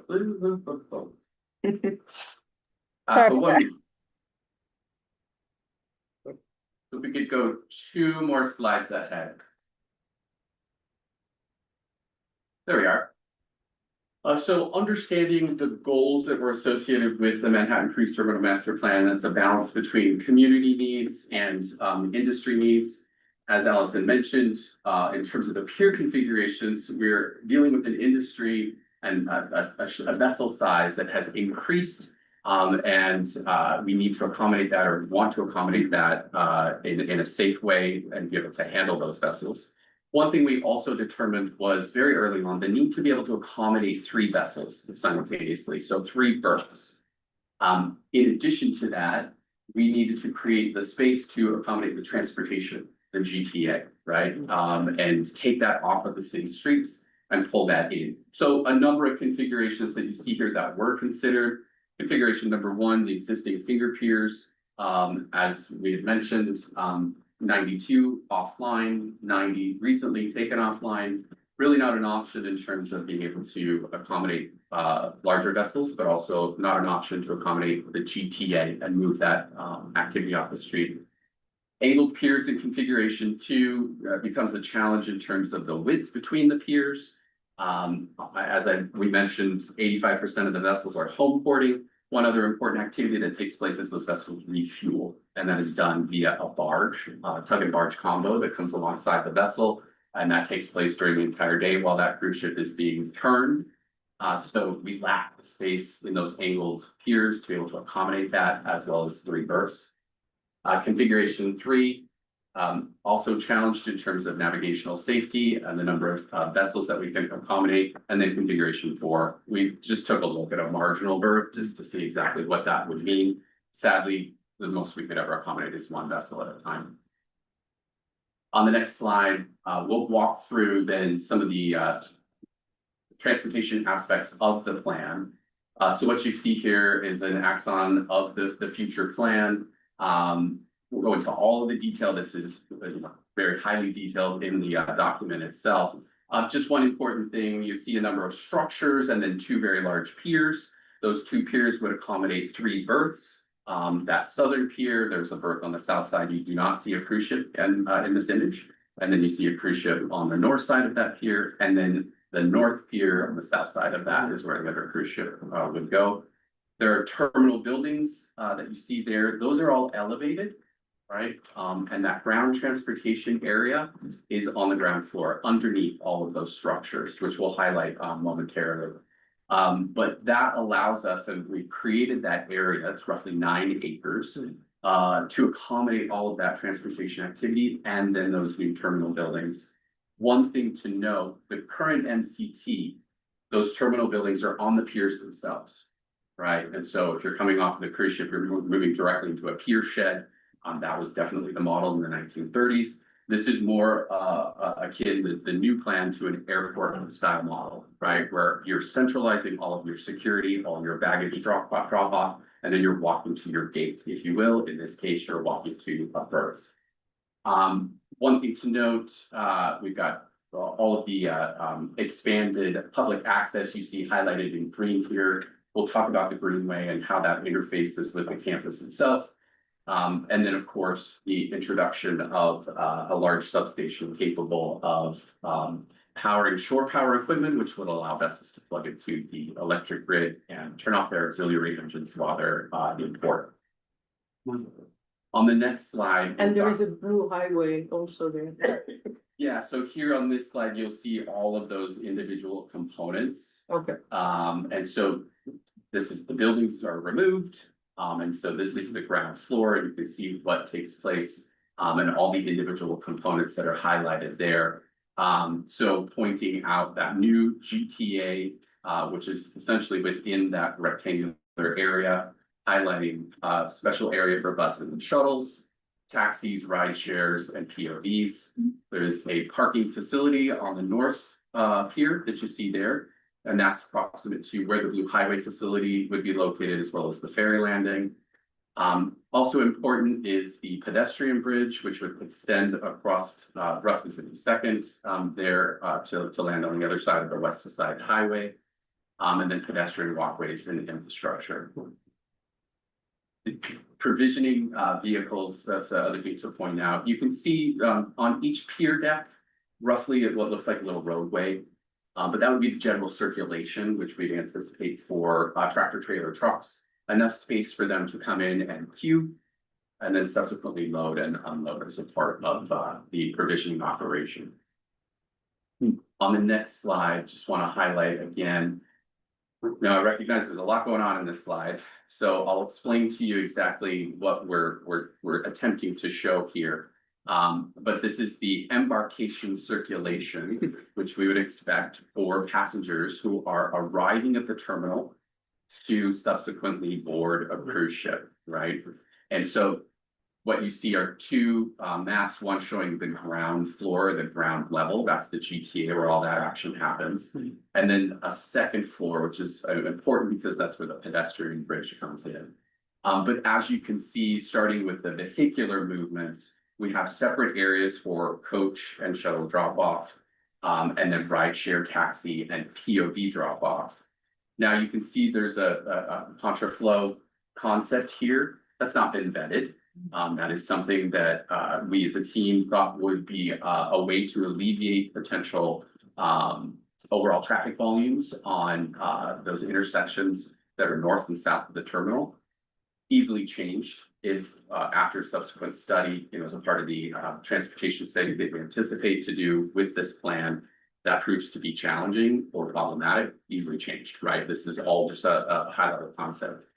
But what's important to note then, once those coaches and shuttles and rideshare vehicles drop those passengers off, they'll be on foot and move to those baggage drop off areas that you see, which is on the top side of that image.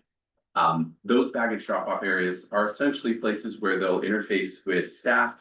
Their luggage will be tagged, and they'll subsequently be able to leave that luggage and then move to the passenger main lobby ingress area. And so then they'll move up into the second floor of the building structures, and then actually whisk to the third floor where the departures hall is where they'll go through security, they'll check in, and essentially then wait to board the cruise ship. Important note is the ferry drop-off also.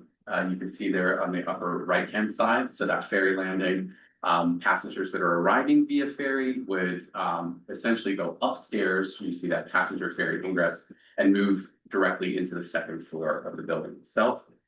And then pedestrians coming across the street, the pedestrian bridge would let directly into the terminal building itself, and that third floor, so they'd be on the second floor, and then third floor up to the departures hall. You do see there is the ability to cross the West Side Highway and enter, obviously, the terminal itself. What we will expect to see is a significant reduction, however, in the number of passengers that would be crossing the West Side Highway, right?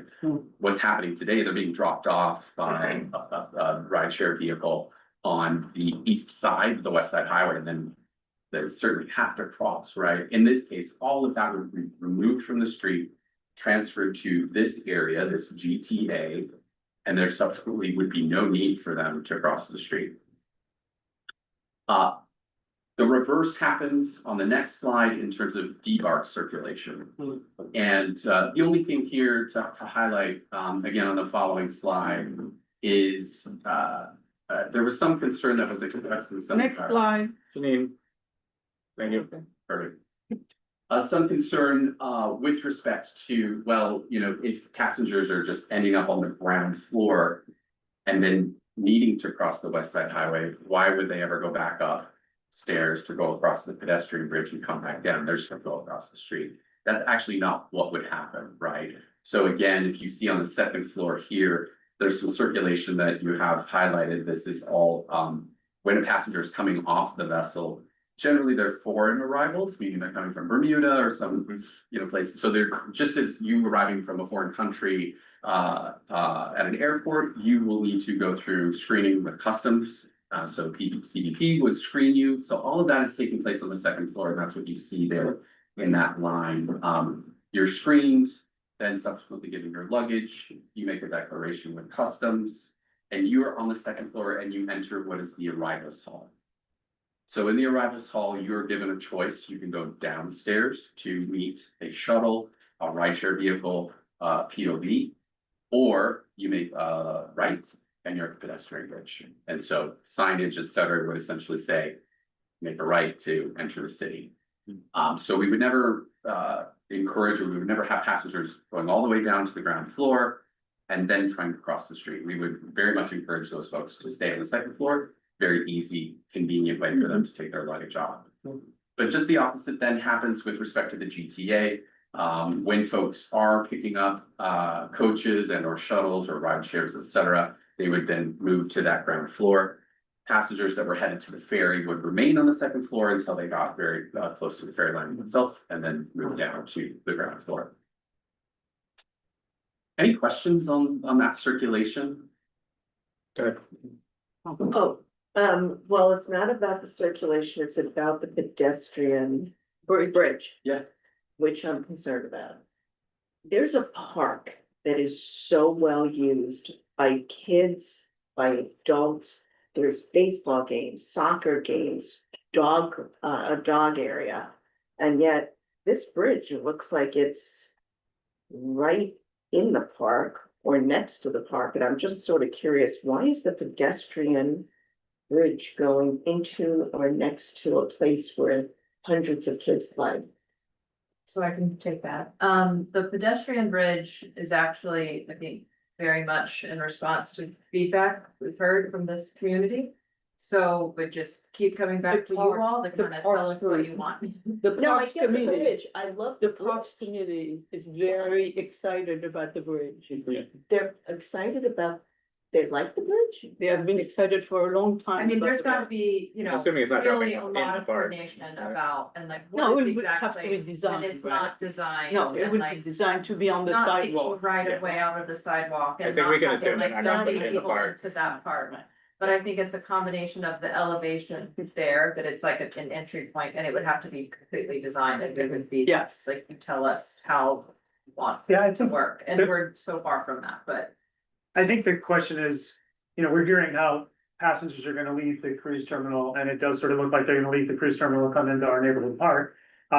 Which might be okay if the cruise terminal could pay for brand new bathrooms and a brand new playground, and if we could, the park, needs, Max just told me it's $6 million to renovate the playground. That's exactly where this bridge is. So maybe there's a way that could work out. But I'm also curious about the reverse, because I think I'm not on the Parks Committee, but I know the community at large has been interested in pedestrian bridge to connect DeWitt Clinton Park with Hudson River Park, right? Yeah. I wish Hudson River Park was on the other side of DeWitt Clinton Park. Unfortunately for residents, it's a cruise terminal on the other side of Hudson River Park. But I wonder what the flow is like. I play at my kids play at the playground, and maybe we want to go to Clinton Cove to the new playground at Pier 97 or the new facility over there. So what is the Connection. What is the connection from residents? Are we walking into an arrivals hall, or is there? No, You make a you're right right. and you're on a nice, beautiful tree lined path that will take you to Clinton Cove. Like, what's that process? The way that it's been talked about now is like, as a resident, that is a means of connecting you to the west side highway, to the west side, to the waterfront, across the highway. No, this is more about integrating the neighborhood with the new public space that would be added than it is about cruise passengers.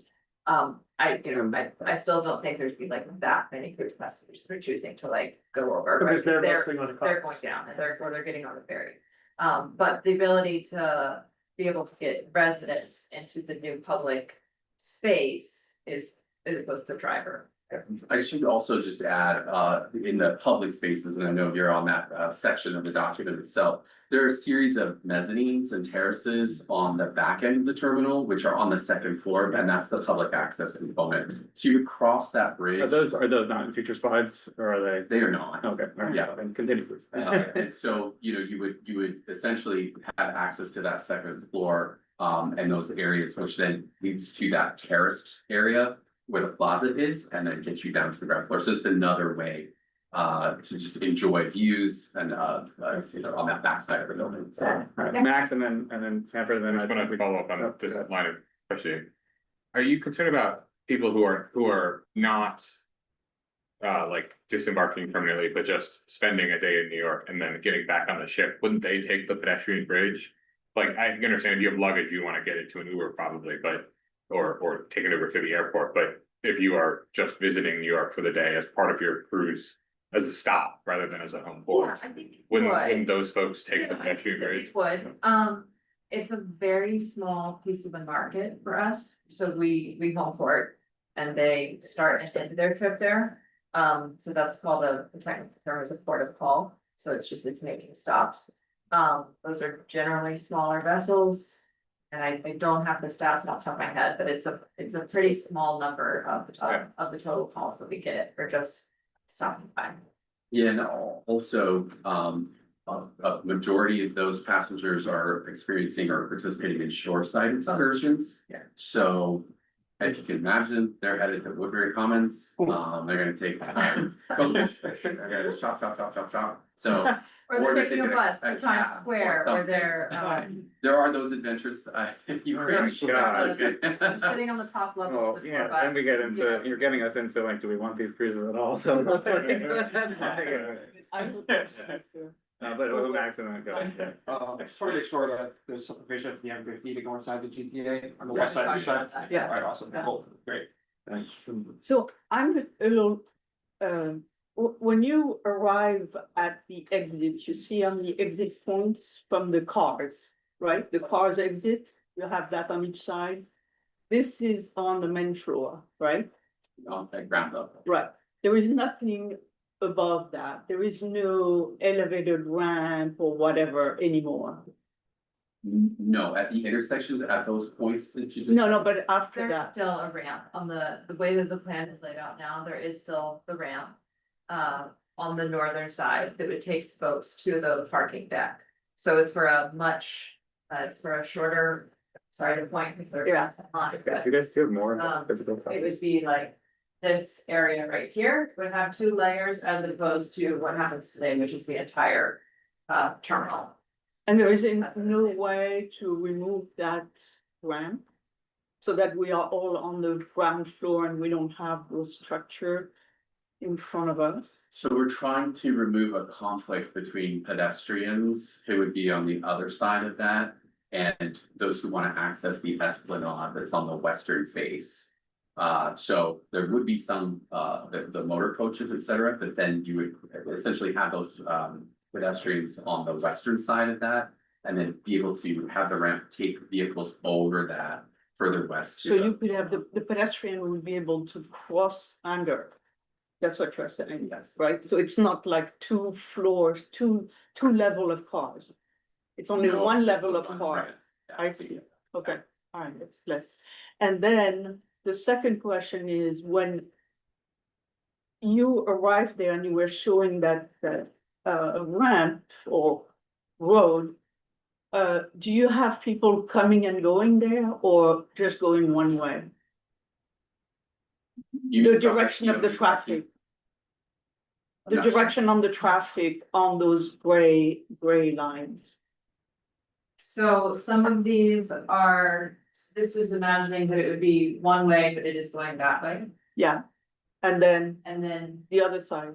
right, and then there would be another entrance here, and this one, for example, would be going that direction. Oh, Again, this has not been designed, there is. okay, I'm just concerned The about. goal is to improve transportation. Just So there needs to be study. Concerned about the greenway and having the wider entrance. which means that you have more space. You know, it looks, when you go to Chelsea Pier or whatever, it just looks like it's very scary. It's open, it's not organized, and it feels very uncomfortable for bikes or pedestrian to cross that north-south, right? Is there, again, I'm ask, is there a slide about how the Greenway intersects with? We have one more slide that just shows it's very high levels. That's fine, yeah, let's take a look at that. All right. Yeah, because this is definitely. So we are talking about, so today there are 2 points of 2 crossings. Right, one around 48th and one around 55th. And this plan imagines maintaining 2, not adding more, not less, but still maintaining those 2. But those 2 will be wider than they are today. That's not. It hasn't been designed, but to your point, today they are one way. One way, right? So. So one very big concern is to make those entrances as narrow as possible. Yeah, there may be things like pedestrian refuges, like, you know, you would have, today on the West Side Highway, other things that would calm that generally to like. Traffic light. Oh, absolutely. Yes. Okay. So here, just on the Greenway, you know, what we anticipate is, folks would have an option, right? They could continue on the Greenway as is and stay parallel to the West Side Highway, which you see in kind of the top right. But what we're able to accommodate is a wider Greenway and then a landscape buffer that would separate the Greenway from the highway itself. However, we do want to provide other connections for pedestrians to enjoy essentially that esplanade that is on the western face of that new land or that new area that gets created. And so you can see just the jagged. This is just to identify like the meander around it. Either that or the worst bike lane ever. And there will be planted area between the Greenway and the transport, the GTA. Right? As anticipated, yeah, you can see that on the left of the. Because you don't want to be walking and having all the cars and the trucks and. Right. All that activity. And the facility needs to be elevated significantly from what it is today, so that's, we would have to have that kind of outer space. Wait, sorry, is this the end of the presentation or you have the next steps? And then basically then we'll save other questions for you to, once you're officially over. It would be worse. Great. So we presented this at other meetings, where we are right now is at going through the WRDA process, which is kind of our gateway to get through before we move on with all the other things, traffic analysis, design, everything that will involve a lot more specifics, that I know you're all very interested about. So the WRDA process involves the House and Senate both proposing language that is then reviewed by the Army Corps of Engineers, the Coast Guard. Following that review, the House and Senate pass and vote on it, and then it's signed by the president. So right now, the WRDA portal just opened a couple of weeks ago. We've submitted that language to members of the House, Senate. They are reviewing, ideally would put that through and then have it go through this process. Contingent on that, we would then be able to send forward with everything else. So obviously, this is very long-term, especially when it comes to a lot of the transportation improvements that we want to get at. That does not mean that we're not doing anything right now.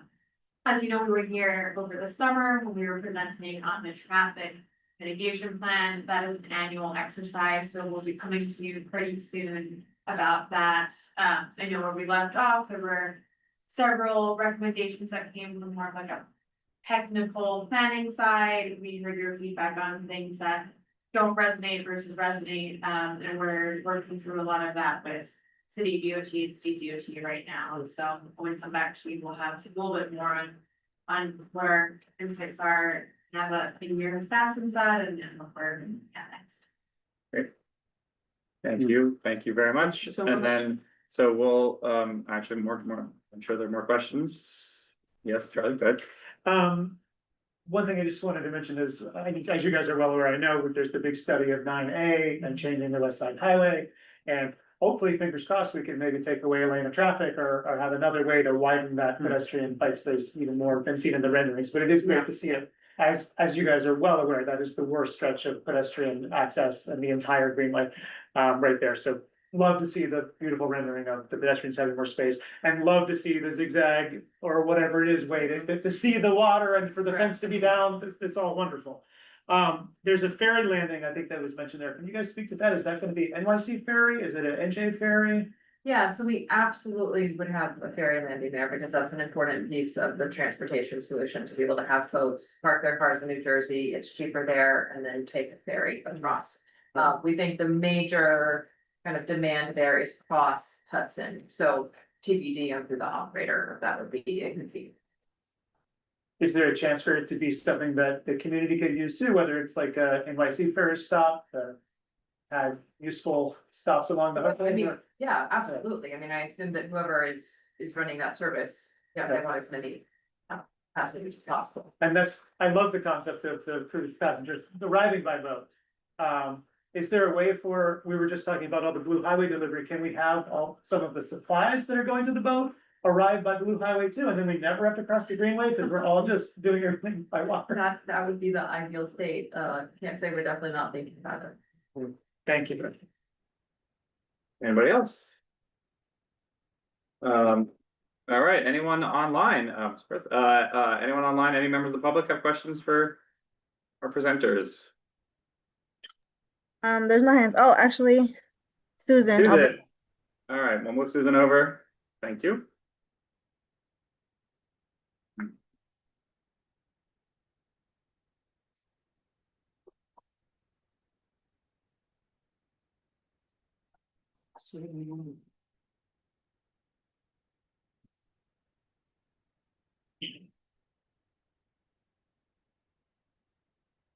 Yeah, having some trouble. I think she wants to talk about it, she's in the new business. Janine, are we having trouble moving her over? Yeah, Susan, you have to accept. Okay, she's moving over. Hey, Susan, go ahead. Susan, you gotta unmute yourself, please. Now you can hear me. Yes. Wonderful. This is a small issue compared to what you're dealing with pedestrians and carts and luggage. The corner of West 58th Street and 9th.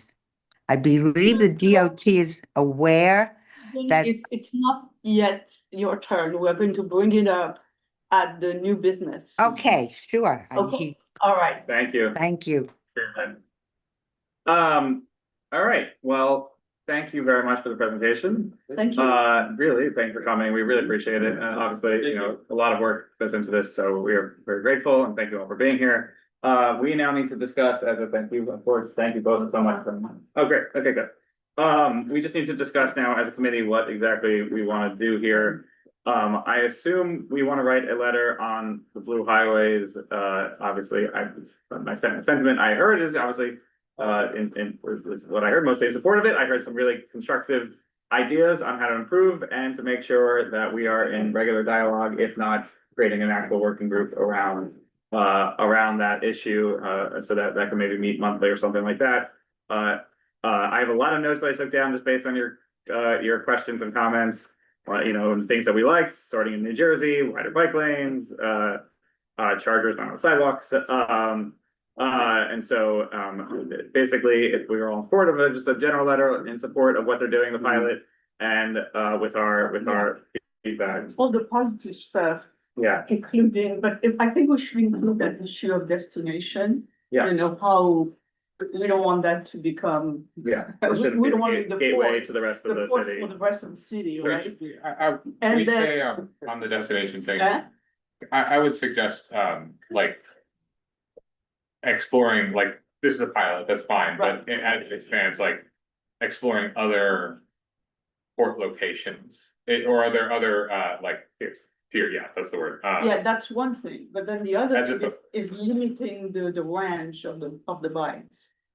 But I don't necessarily wanna be in the position of saying, like, don't use this eco-friendly, like, less congestion, like, altogether, like, superior form of delivery. But I wanna say like, let's make it work, let's do that by putting more piers in other places rather than just saying like, no, like, No, both. don't allow for No, delivery both. to America. Oh, I mean, you don't want to do, what I'm concerned is what happened with the e-bikes.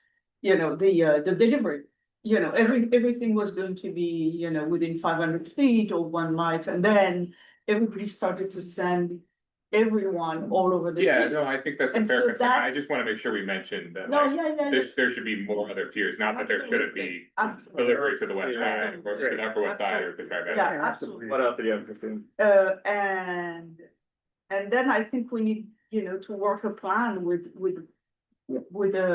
an early visibility of a plan of all those things that need to be changed to make it work. And we have made mean, a list of that. I actually think it's a really great opportunity for us to work with DOT on a big, like, this is now a bigger project that will encompass. Right. So we actually don't don't necessarily have to fight out block by block. This is Exactly. actually goes to a bigger cause. So I actually think this is like a really excellent opportunity. for And then exactly that. also if there are issues with width of the bike lane, then it brings up the project higher in the Yeah, list. yeah. Right? So having it's not a very complex plan, but it should be written and done and shared. It occurred to me, we have truck routes in the city. Yeah. Like, we need cargo bike routes, like here are the Right, routes where we have right. the wide bike lane crossing up, Exactly, down, downtown. exactly. And by the way, as part of the West Side Highway study, they're looking Right, at micro-mobility dedicated. Yeah, going dedicated up and lanes. down, so now Um, we have a picture, so that these are the two things that I am concerned, and I think everything else is really. They have a lot of positive things. Yeah, it's to really say. great. I mean, that's one, it seems like a very well thought out. Yeah.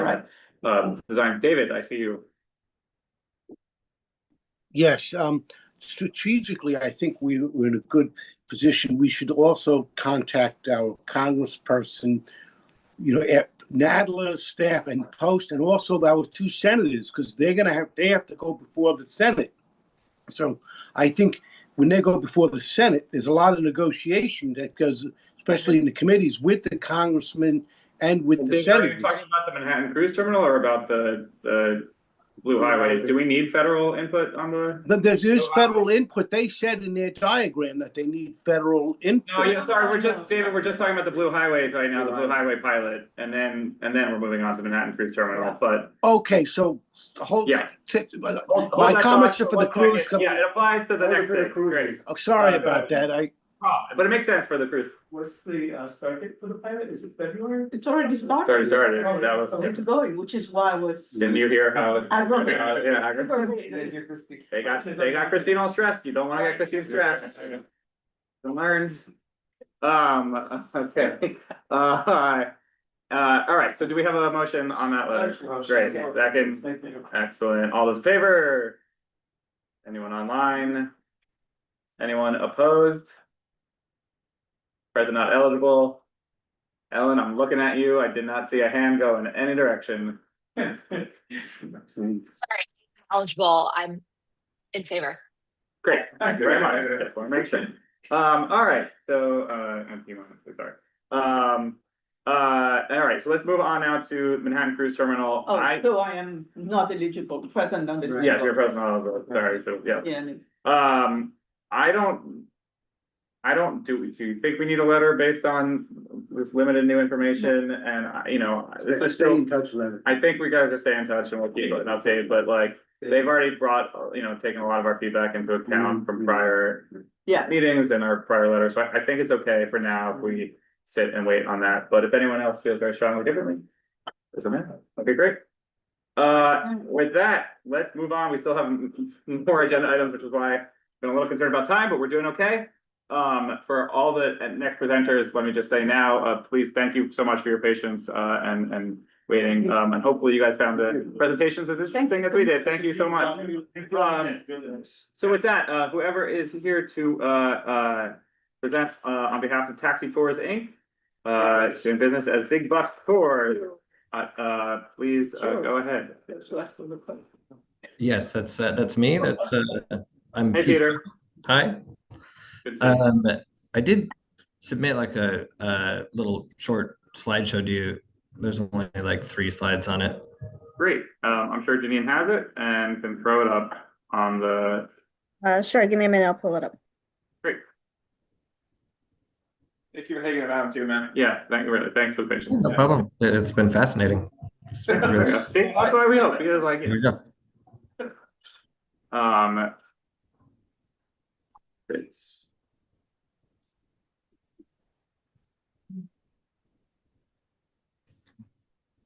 What's?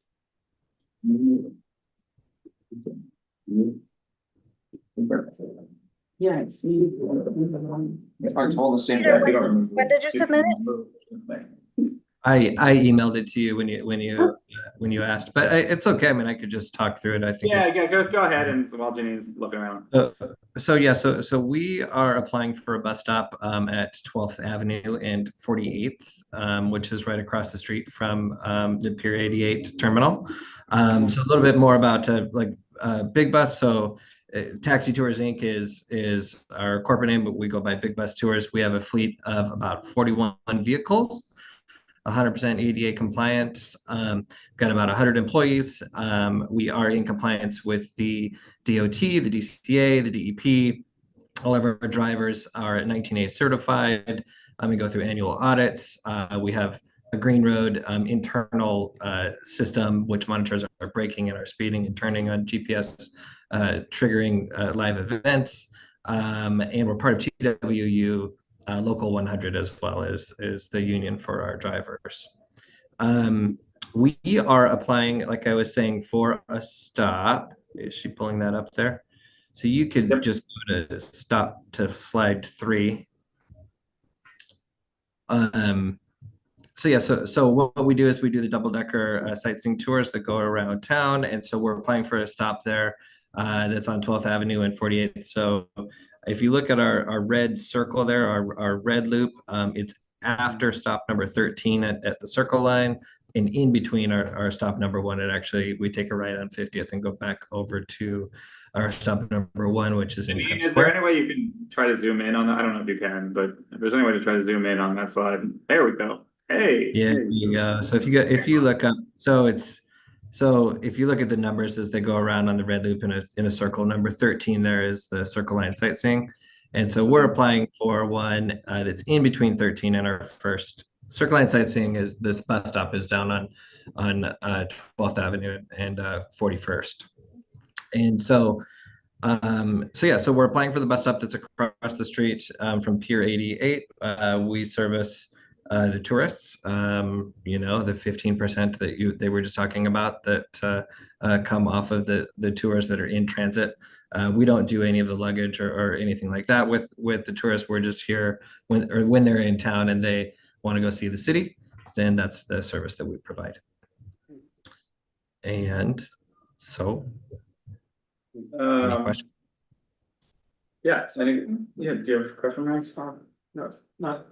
Sorry, I actually now just so I'm very clear. So wait, this pickup and drop off is on the West Side Highway? Is that? Yeah, so the bus stop is on 12th Avenue and 48th. It's actually, if you go to the next slide. It's an existing. Yeah, bus we have stop. both shops there. Existing MTA, right? Great. Yeah. How many stops you have during the day? We come through probably approximately every 30 minutes. We'll have a bus through there. Okay. And And then is the stop in the coexistent with the MTA bus stop, or it's in front or in the back? Where is it? This one is in coexistence with it. Right here, Yes. right outside the glass house. Right outside the glass house. Yeah. Yep. Is there any way you could put it in front of it? So we're regulated by the DOT. That's not something that I personally can do. We can apply for bus stops that the DOT determines, and they do it based on regulating the traffic that goes through there. So it's not we applied for a stop with the DOT. No, I understand. But personally, forget about the DOT for 1 second. Is it a big deal if you were going to apply for the stop a little further north? To apply for the stop a little further north? Actually, sorry? Go ahead. Go ahead, Well, Peter. so the DOT, if you look on their website when you're applying for buses, they give you the ones that you can apply for, and then you put in what your alternative routes were. And actually, the one we wanted really was up on 50th, but this was one of our alternative bus stops that they thought was more appropriate.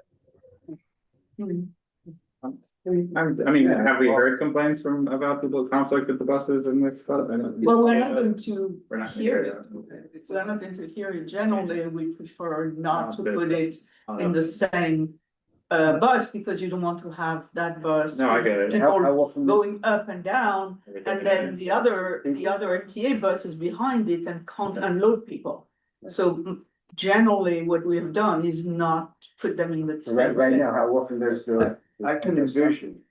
Yeah, I can envision, because we had the problem on 49th Street where the bus, one of these buses, tour buses, just sits there and the MTA bus has to go parallel to that bus and it can't pick up the passengers. So you have individuals who actually have to go on the street, and you're talking about elderly as well and handicap. And we have the same situation at 42nd Street and 9th Avenue, where you have one of those stops and then you have the bus arriving and they can't get anywhere, so. it would be. It's something we can ask for. So what we do is that we look at tour bus company schedule and the schedule of the MTA to make sure that there's no overlap. Yeah. So what you're gonna see now is that predominantly, we're gonna be looking at coexisting these stops for the MTA. Because, you know, the locations that the companies want may not be feasible. So if there is an MTA bus stop, we'll look at that. I mean, honestly, we've done this in the past. I haven't had any complaints about it. Our office hasn't had any complaints about, you know, these operators being within the MTA stuff. Now, if this is happening, and as you mentioned, you can let me know. We have our bus stop management. We can reach out to the company and, you know, let the company know that, listen, we've got a complaint. You can't have your drivers staying for long periods in the stop, because it is an MTA stop and we need to make sure that passengers are picked up and discharged in a safe manner. What I have asked of the drivers is to move forward so that the MTA bus can go right behind, as Christine suggested. That way, the MTA bus can pick up the passengers right on the sidewalk, rather than going in front of them. Well, this service is it a hop on, hop off? Is this what it is? So- This is hop on, hop off. We're not laying over in this stop. We're coming in there for like 3 minutes, you know, like enough time for people to get off the bus and then hop back on and then keep going. So it's an expedition service. Yeah, But that's ideally, the be in intent. the front, not in the back. I mean, it doesn't, I mean, if there was one place, it seems like where you could accommodate two separate bus stops, it does seem here. It's 100 feet. I don't know why we couldn't just ask for, you know. Well, we can put it in Yeah. and then see, See how obviously, it's not our going friends to be respond. accepted. But I think we should document our preference. Yeah, this Based is a on good precedent to try experience. to set, yeah. I mean, you can add it in your Letter. letter. Yeah, which- see if you're willing to- We can survey the site again and see if it's amendable or something we can do. Right, Great, right, that would be great. Yeah. okay. Okay. And assuming the applicant's okay with that, if we ask for your bus stop to be moved 100 feet north? That's fine. Yeah. Yeah, on the other side will do it. Great. Yeah. Any other questions? Oh, sorry. Watch out for the tree. Just a quick question, just out of curiosity, why this stop? It's sort of a weird place for tourists, in my opinion, but.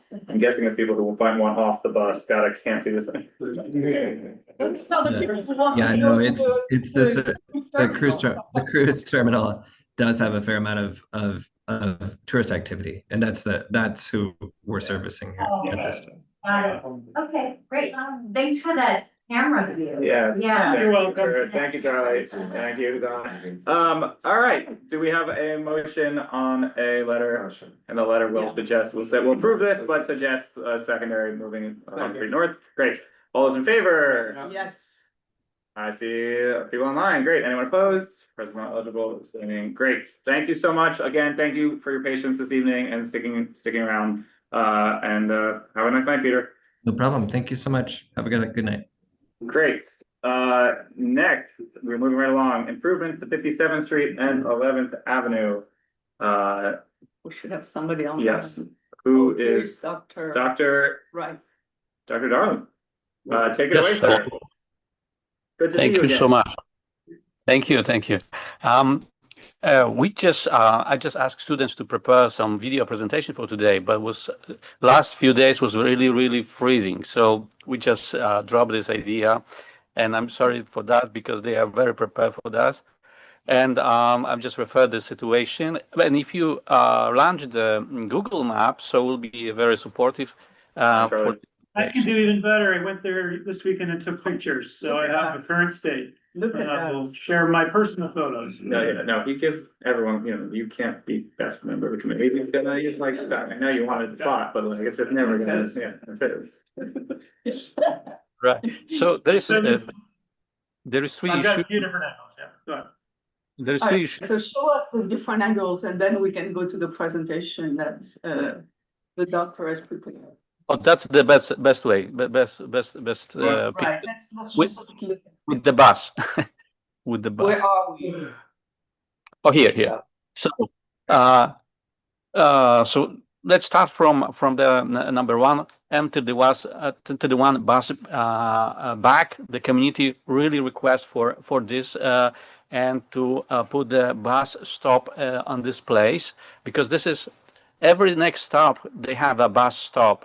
This one not, and this is the problem with the collision of the bike line, which is exactly next to the exit from the bus. And we have a situation with my kids already when they leaving from the bus, and the speed bike, electric bike, almost hit my daughter. So she's tiny, small, and I was very disappointed that somebody designed this way, this stop. So, and not only me, there is like 5,000 people living next to this stop, because this is 3 towers, max towers. This is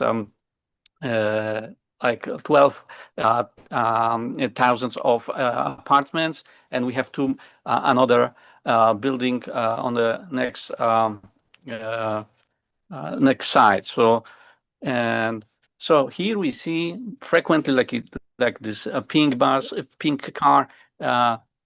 They stopping here. Sometimes they stopping at the bus stop and make a delivery, like hours. And this is like anyway crazy things, because we really prefer as a community to have this place reserved for the bus, and the bus M31 bus stop back, because there is another stop before, like at the 10th Avenue, and seniors or parents with small kids need to walk 1 block from 10 to 11 Avenue, and this is not comfortable, especially when it's winter, cold, and at the night time. We request sometimes the bus driver to stop at the night, but they denied this request. So there is nothing like evening bus stop on request working here. And So what you want is a bus a refuge, right? That exists on 11th Avenue. I know, on the like way. a couple of blocks south, there's a Right. great Right. cement. So refuge. I guess they run out of cement. I'm serious. I think the new DOT is gonna have more cement. Right. This is. Yeah, Like so here it is, you can- this is a beautiful bus island Right. that. So what Yeah. we need is a bus island. Okay, all right, so what's the next thing? So support the bus island here, and a request for M31 bus stop back, because there is not bus Back. stop. This is only M12 already only. So this is the first thing. You're saying the M31 bus used to stop at this location and it no longer does? Yes. So, and we request this last year through the Brewer office, but the DOE respond with pushbacks because some dangerous situation. I don't know if it's dangerous situation for the bus, but definitely it's the dangerous situation with the passengers who need to walk at the night, or who just walk with the No. So there So- are two requests. Well, wait, so one is a bus refuge where it's long enough that it'll stop the truck parking. And the other one is to put this 31 to stop there. He's saying there's a bus line that used to stop at this location that no longer Wait, does. what does stop at this location? M31, He oh, says that 12. the 12 does, Oh, the and 12, 31 not the used to, 31. and could Alright, be so we want 31 the again, M31 is that back. correct? Right, put the M31 back. Why did, sorry, where did I the don't know. M31 go? Yeah, We should look at that first. What's I that? think those are 54th to 11th, right? The M31? Oh, boy. Yes, yes. Well, do you know your bus routes? You might have to double check if that change, that could be an It could be a- MTA conversation. Right. that's an MTA. It is conversation. MTA conversation. Right. All right, so next one. Next one is generally a request for redesign. There's the request for redesign these crossroads because there is something like turn left from 57th Street to 11th Avenue, and every 5 minutes we have honking there because the lights are redesigned. The lights is designed so strange that the drivers don't see the green arrow and this green arrow showing quickly. So the people from the back honking on the cars from the front to turn left from 57 to 11th Avenue. So Is there a green arrow and a red arrow going to the left? no, it's only green. So that's why I think people That's don't the see other this. problem. Yeah. So they don't see. We They need to still have- red. We need to have a red arrow going to the left. Because it only shows up when it's green, that's the problem? And on, Yes. because Yeah. it's 'cause on green, it says definitely for the cars. Right. And on nothing, it's like, hey, figure it yourself. Yeah, And okay, the figure it yourself doesn't work, okay. right? So it's figure it yourself. You can go, but the pedestrians are going to be there and they're going to be hit and. Okay. and Are we talking about people making a left from 57th to 11th? Must Yes. be what they thought. This perspective of? Yeah. Yeah. The same thing on 23rd and 10th. Yeah, I know, everywhere. It's a So we need terrible a- design. This is bus stop next to, and the people just waiting for the bus and listening this honking all the time. So this is like, well, if it's regular car, it's fine, but if it trucks start honking, this is like incredible sign, and it's happened every 5 minutes or 10. So this is the request for redesign these lights or find another solution. By the way, the surface of this section is a disaster. It's not so beautiful like here on the pictures. Right now, it's like What's happening on the left here?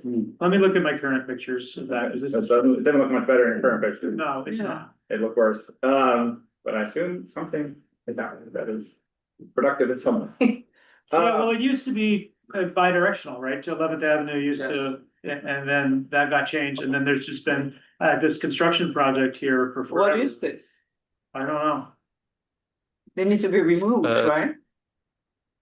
And this one pictures actually is good pictures because you can see this area. We would like to suggest to make something like parking for electric vehicles. So vehicles, so they can park here on this part of avenue next to the CBS studio, because there is nothing around for the people who want to rent or have the electric vehicles. And when we're talking about our climate goals, so this proposal actually is looking great, and we suggest to do something. Also, this crossing when we look at the pictures right now, there is the barriers for the workers, but and protect the working area.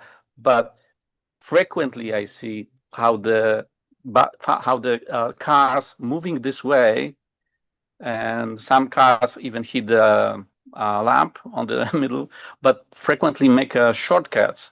And this is the sidewalk actually.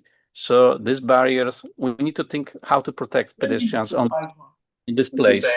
They wouldn't send people out to the street. If this construction was not here, what was here prior, it was like a truffle kind of, it used to be 11th Avenue was 2A, and then it wasn't, and then it's just been this kind of no man's land for a while, and now I don't know what this construction is, maybe they're fixing it, or maybe it's unrelated pipe work. All right, we need, You know, have an inspector go out there in the morning. Yeah. And find out what's What's going up on. there. Yeah. We'll Yeah, let that's great. we'll let you know, we'll let you know. and what's the timeline and all that stuff, because that has been going on forever. Yeah, I mean, you see, there's like the But traffic light in the middle of the road here, like it. It was just paint, you know, It was they like paint, closed yeah. that side because they're no longer going northbound anymore. So then they moved the traffic light, but then it was basically just like a paint no man's land. Yeah, it looks like For a it's while. related to probably the building there, so. Yeah, okay. But we'll find out. Great. So we'll plant trees So- and grass and Yeah, have a and pumpkin it'll- fountain, that'd be great. Okay, so doctor, Scarlet. anything else?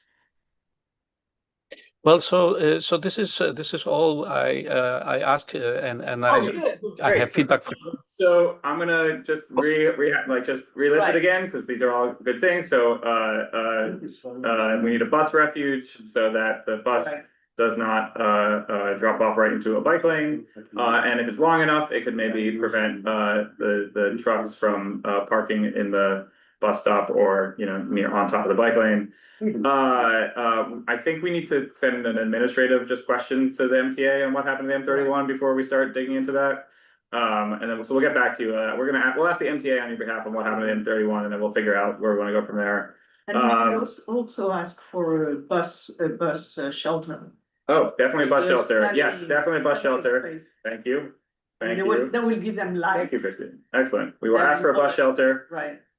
In the refuge, and then we need a traffic light, needs a red on left to stop the chaos that's And currently then we happening. need to And then get rid of- inspection on the construction happening on 57th Okay. and 11th. That is Alright. all that's happening, most of that will be in the letter, motion, Motion, Second. all those in favor? done. I'm Okay. realizing I did forget to ask if there's anyone in the public for both of the last two items, but I'm hoping if there are any members of the public who want to speak on either of the last two items, you should speak now. I apologize for missing you. Okay. Great. We are now moving on, Christine, to the dangerous crossing at 11th Avenue and 39th Street. Or would you like to push this to the next month? We have to push it on the next one because. That's what I should have looked in our email. She was ready. Do you know what it is? Do you remember why it's on that way? I mean, Is it? is it LPI? Is there no LPI? Who? Susan? I think No, she's had a Susan is at different issue. 58th Street. Oh. No, I have no idea. This was, I think it was a Port Authority issue. 39th Street. Not a pretty place. Right, no. All right, so we'll come back to this. All right. Oh, I know. Oh, there it is. It was that we were going to force people to cross the avenue because the whole pedestrian between 39 and 40 is going to be closed. The sidewalk is going to be closed. So when you arrive by 39, you're going to have to go to the west side of 11 to go up. And I think that we need, to flag that. I mean, this area right here is gonna be, the sidewalk's gonna be closed. Yes. Yeah. Isn't it because they're going to be reconstructing the sidewalk, they're gonna be repairing it? I think that's what it is. All right, so forget about it.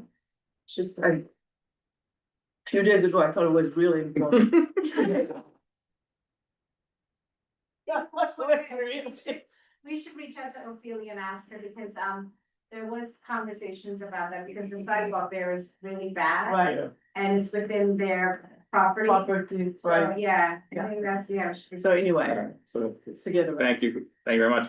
Let's move on then to new business because I know Susan, you've been very patient. Thank you.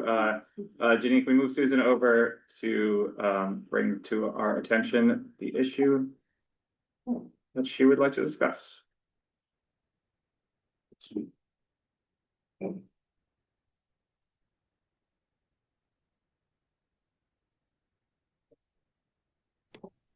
Got it this time. My name is Susan Lawn. You can hear me? Yep. Yes. Okay. I live at the corner of West 58th and 9th, and I believe they must have had permission from either you or DOT. The bikes from Amazon Delivery, which is a bike delivery service, have parked, I would say, 25 plus bikes and their trailers along the corner of 58th and 9th. Somebody did me a favor and did. That's looking very sparse. How wonderful.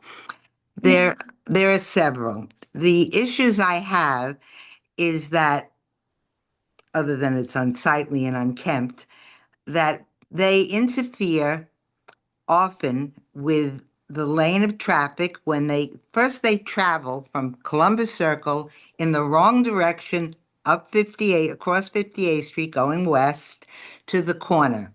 They turn the corner and there are issues there where pedestrians are getting a light and they are coming around the food truck in the third lane of a wide street, I give them that, and making a wide turn.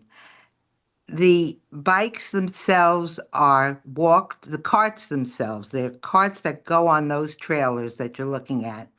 The carts travel from the corner of the Columbus Circle, from Amazon, to the corner on the sidewalk. The carts are usually piled high with big containers. They're kind of unwieldy, they're very heavy, and they come often on the sidewalk and people sidestep them.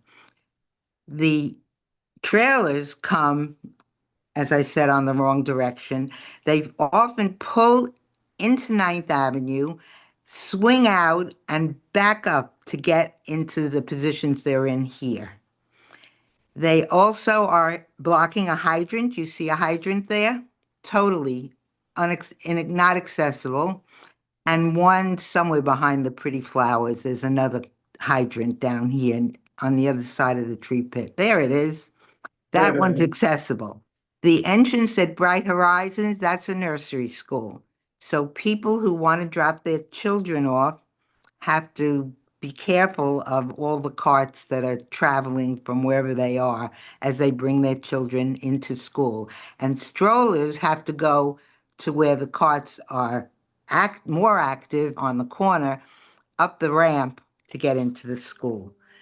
So I think it's not a good place. They've got a lot of traffic on the sidewalks, particularly when the hospital changes shifts twice a day, 3 times a day. All the hospital workers are trying to go to the subway and they're bouncing around the carts. Then you have John Jay College. Yeah. Okay, you got the. I think we got the gist. Thank you very much. And you can take care of it? Well, we're going to talk about it right now to see if we can think of. Yeah. Susan, there is also one more item which says you heard that the DOT was thinking about installing a permanent. Yes, Gail Brewer called me, to ask me what I thought. And I decided I would bother Christine instead because she seemed to understand me better. So apparently, we don't know. So apparently, we are working with the council member's office to have a site visit. Which will let you know so you can join us, and maybe Susan can join us as well. I would definitely schedule with Susan if you can. Yeah, but the other thing is that this whole area is dry, so it's not a place where you should be able to put. That's a really stupid question, but probably someone else is wondering this too. I hope it's not just me. What when this diagonal structure are like that? What does that indicate? Just nothing can go there. Right. This is It's just intended to be empty road. Yeah, this is what is it, the hydrant. You have 2 hydrants. We have there, 3, right? I guess. Right. Yeah. Oh, okay. You have another one on 58. Typically, if you have hydrants, you have something, look at that, the parking is marked after that. So it's hydrant. Well, but there's parking Oh, I mean, I No. guess not. I guess because there's 3 in a row, so Yes, there's nowhere to three. park. Yeah, okay, that makes Right. sense. Brendan, I see your hand is raised. If you're, Put it next in the box. we don't know if you're here to comment on this, but if you want to get in on this conversation, Janine, you can move Brendan over. But it sounds like if you're doing a site visit already, maybe we should leave this for you folks on the ground to go in and figure it out. Is she saying Gail has there was a proposal from DOT to make Yes, this something different, or? We're looking to, make some changes. I'm trying to look for my email on this one. I believe Yeah. there was Yeah. a desire to formalize it a little bit more, and hopefully make it operate better. Is this the location? I thought that would be connecting with Whole Foods. This is Whole Foods. That's Yeah. Whole Foods. Yeah. Slash Amazon. Yeah. Right, and the problem we have is that Whole Foods is inside 58, but in order to come here, they have to go the wrong way. Yeah. So, that's, I mean, It's, you could say it's good, but it's a little. Yeah, I mean, we could get a better sense of what they would do to make it operate better, because I know that there have been concerns. You know what they should be doing on 58, do a counter flow bike lane. Because 58 is super wide. so what it is that Amazon, they should not be using the space because it's not assigned to them. That's The problem is also, is the trucks line up Yes, to get into the. Whole Foods. Yes, Right. so basically, on a typical day, the whole, Street, right, sides. north side of the block from the entry. It's to all Whole Foods. delivery. Yes, so. But it's not just Whole Foods, it's for like all of Columbus Circle. Yeah, but Whole Food is like, Right. 90% of that. But you're right, there are other. It's like delivering 2 pair of shoes and Whole Food. Remember we had the whole like fresh direct truck was like Right. this same, it wasn't the same stop, but it was. the I same- know, the Fresh Direct issue was the same spot. The Fresh Direct truck used to park. Yes, Yeah, they did use to park. Before we added our city bike, we added a city bike rack here. right.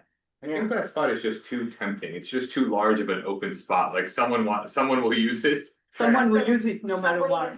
So I'm looking at the email, it says we recently cited a bike corral nearby at 57th 9th Avenue on the northwest corner for relief at Columbus Circle Whole Foods.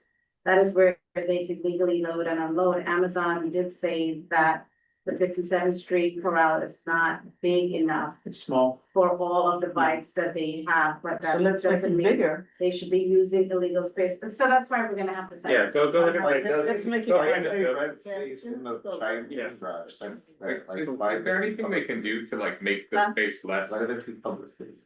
available other than, cause like it used to be available for Deliveries, fire trucks. use is the public problem. space. Because that's the beginning, that's the one block that doesn't have the wider sidewalk. Right. The wider sidewalk begins on the other side of Side. the block. Alright. Correct. So Right, so what, you can prevent the problem by That would- extending yeah. the wider sidewalk until 60th Street. but I Next don't- year, I mean, is that like, start, would that work for fire? I think it would, like a fire truck can definitely still park in the wider sidewalk.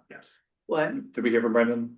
No, No, Janine, do you mind moving Brendan over? I think he wants to talk on this issue. Which is why I was saying earlier, having a plan for the hubs Yes. is really important. Yes. We Yeah. don't want to have this kind of discussion one by one, Right. rather than, Right. we want Yeah. to say, okay, there is Because- a route, where do we put it? Yeah. There's a resident I know who owns the restaurant Kashkaval Garden at 53rd Street, and Amazon parks a truck and loads in front, like, Yes. basically Amazon is just taking Everywhere. what they want, like any buffer zone, any Yes. gray area, or even not even gray area, they park in travel lanes, Yeah, you me know? too. So it's. Brendan, do you want to comment on this?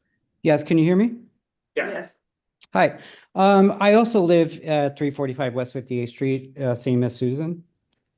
I have been dealing with NYPD 311 and Gail Brewer's office for about a year with this bike and cart situation that's going on the corner here. It unfortunately, the pictures from Google Maps are actually at its quaintest part of what is going on here. The chaos that this causes on this intersection is unbelievable. It starts with, if you can see in the picture up by this fruit cart there that the hand trucks, the dollies, are being stored all along 9th Avenue and 58th Street because they are being chained to the light poles. So they're being there. Our corner here is being used as storage for their equipment. They then bring over these large tubs and sort them in the bike lane, not on the sidewalk alone, in the bike lane as well. So they're sorting these large tubs in the bike lane, then putting them onto these carts that are attached to the back of the bikes. They then take off on those bikes down the brown pedestrian lane, going down 9th Avenue. They also return up 9th Avenue in the pedestrian lane. They are abusing this space in any way that they can. The chaos is unbelievable. Like it is. So it sounds like you've been working with Gail's office. So have you been invited to the site tour? Gail was supposed to come and meet me in August to talk about this and to also talk about that food truck that you can see in the picture there.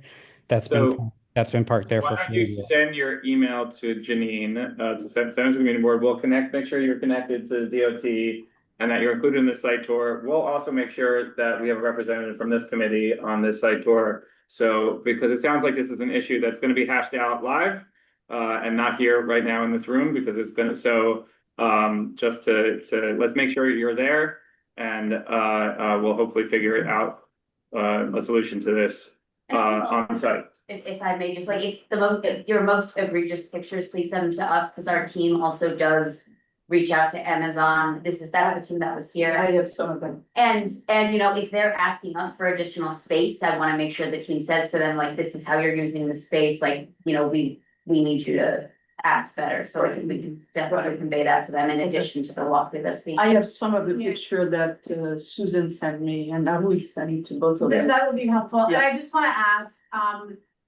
because our team did reach out to Amazon and explain what was going on, and they assured us that they were not going to use the space moving forward. I just want to ask, have you seen any Amazon personnel using the space? Can you hear me? Have you seen anyone from Amazon using the space recently? So this is a courier service called Breakaway Courier that is hired by Amazon. They are not actually Amazon employees. They are all, as we were talking about with the Dutch, next to that, these are all 1099 couriers. So it's really a free for all. Okay. So when you call 311 or the police arrive, they really don't get through to anybody. They just end up calling Breakaway Courier, and Breakaway Courier just deflects them. Doesn't really pick up the phone or just tells them, yeah, we'll move, talk to Amazon, blah, blah, blah. Okay, so. Site visit with the council member. We'll keep you informed. You can join us and we'll speak with our team. In particular, the corner where people need to cross, they are in the 3rd lane when they're making a turn on to 9th to back up and park or whatever they're doing. It is impossible. You go to cross the street, you think everything's clear, you're particularly looking for left turns from 9th Avenue, and suddenly on your left, coming in the wrong direction, is this trailer on a bike with heavy carts sometimes. Sounds like it's been a mess for a real long time, so I'm glad that we're tackling this. So I'll be happy to host. Go ahead, we have This is a question for the transportation board and goes beyond this. I feel like double parking for deliveries as well as taxis and Ubers.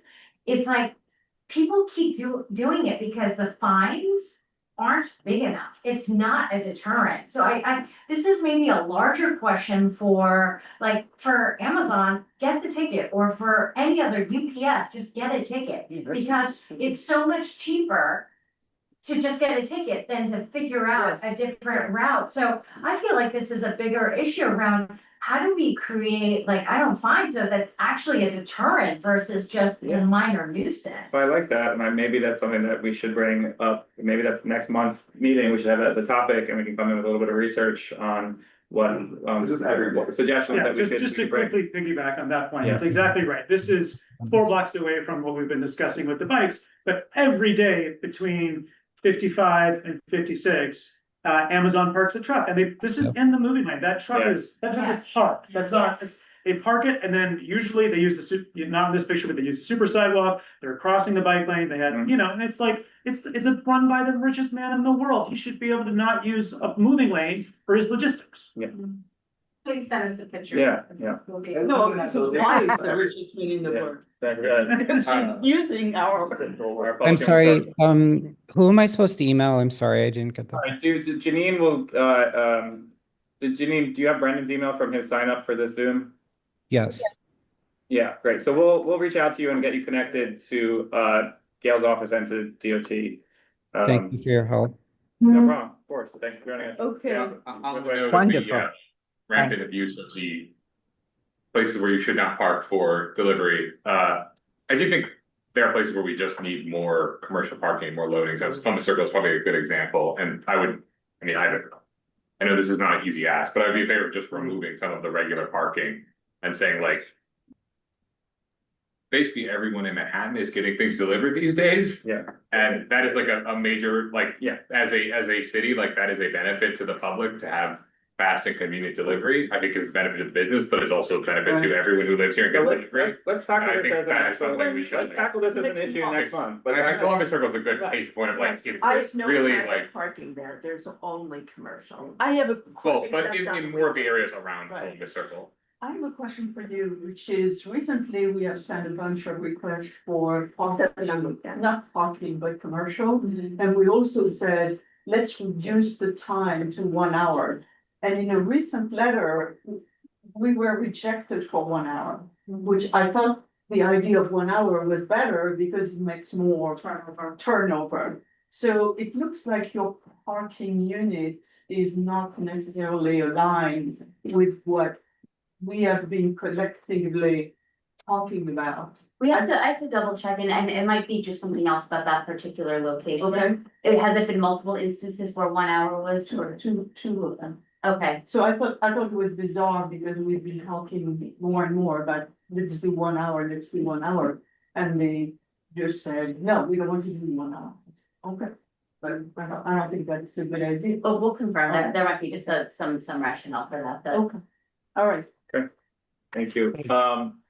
Thank you again. So Susan, we see you now. Thank you, Susan, very much. We really appreciate it, and we really hope, we'll get that you'll be out on that site tour. Awesome.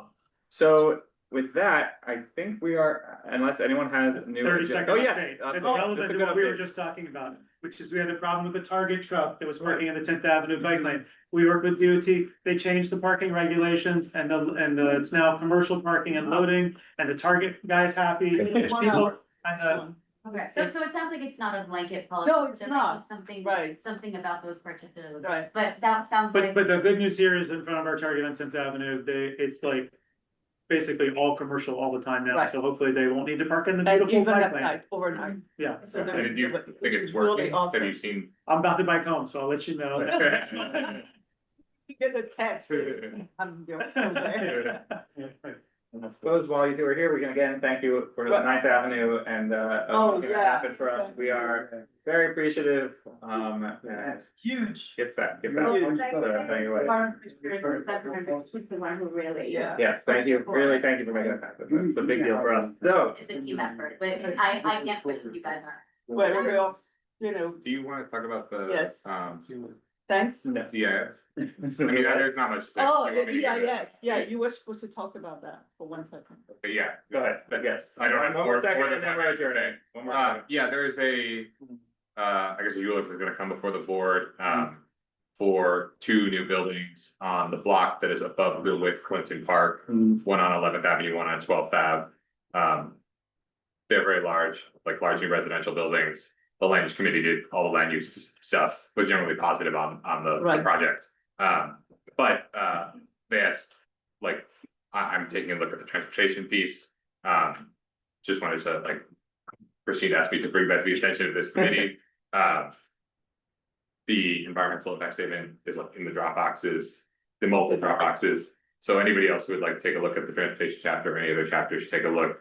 But I will say Christine, if you want to I will send you my comments. Okay, and then Courtney will review it. But I will say the deadline is, I'll probably send them tonight or tomorrow because, they need to send out this letter in the executive committee So, Really? yeah, the deadline is really tight for various reasons, What so put it around? the LCL's Kitchen Land Use Committee chairs are asking for us to give our feedback by Friday. So I'll try to do something tonight or tomorrow. Yeah, thank you. Just take a look. Yeah, all right. And then we'll give it to them on Friday. Great. Send it out. Thank you very much. Thank you so Thank you all. much. Is there a motion to adjourn? Thank you. Thank you all. Thank you so much. Thank you, Thanks, Janine.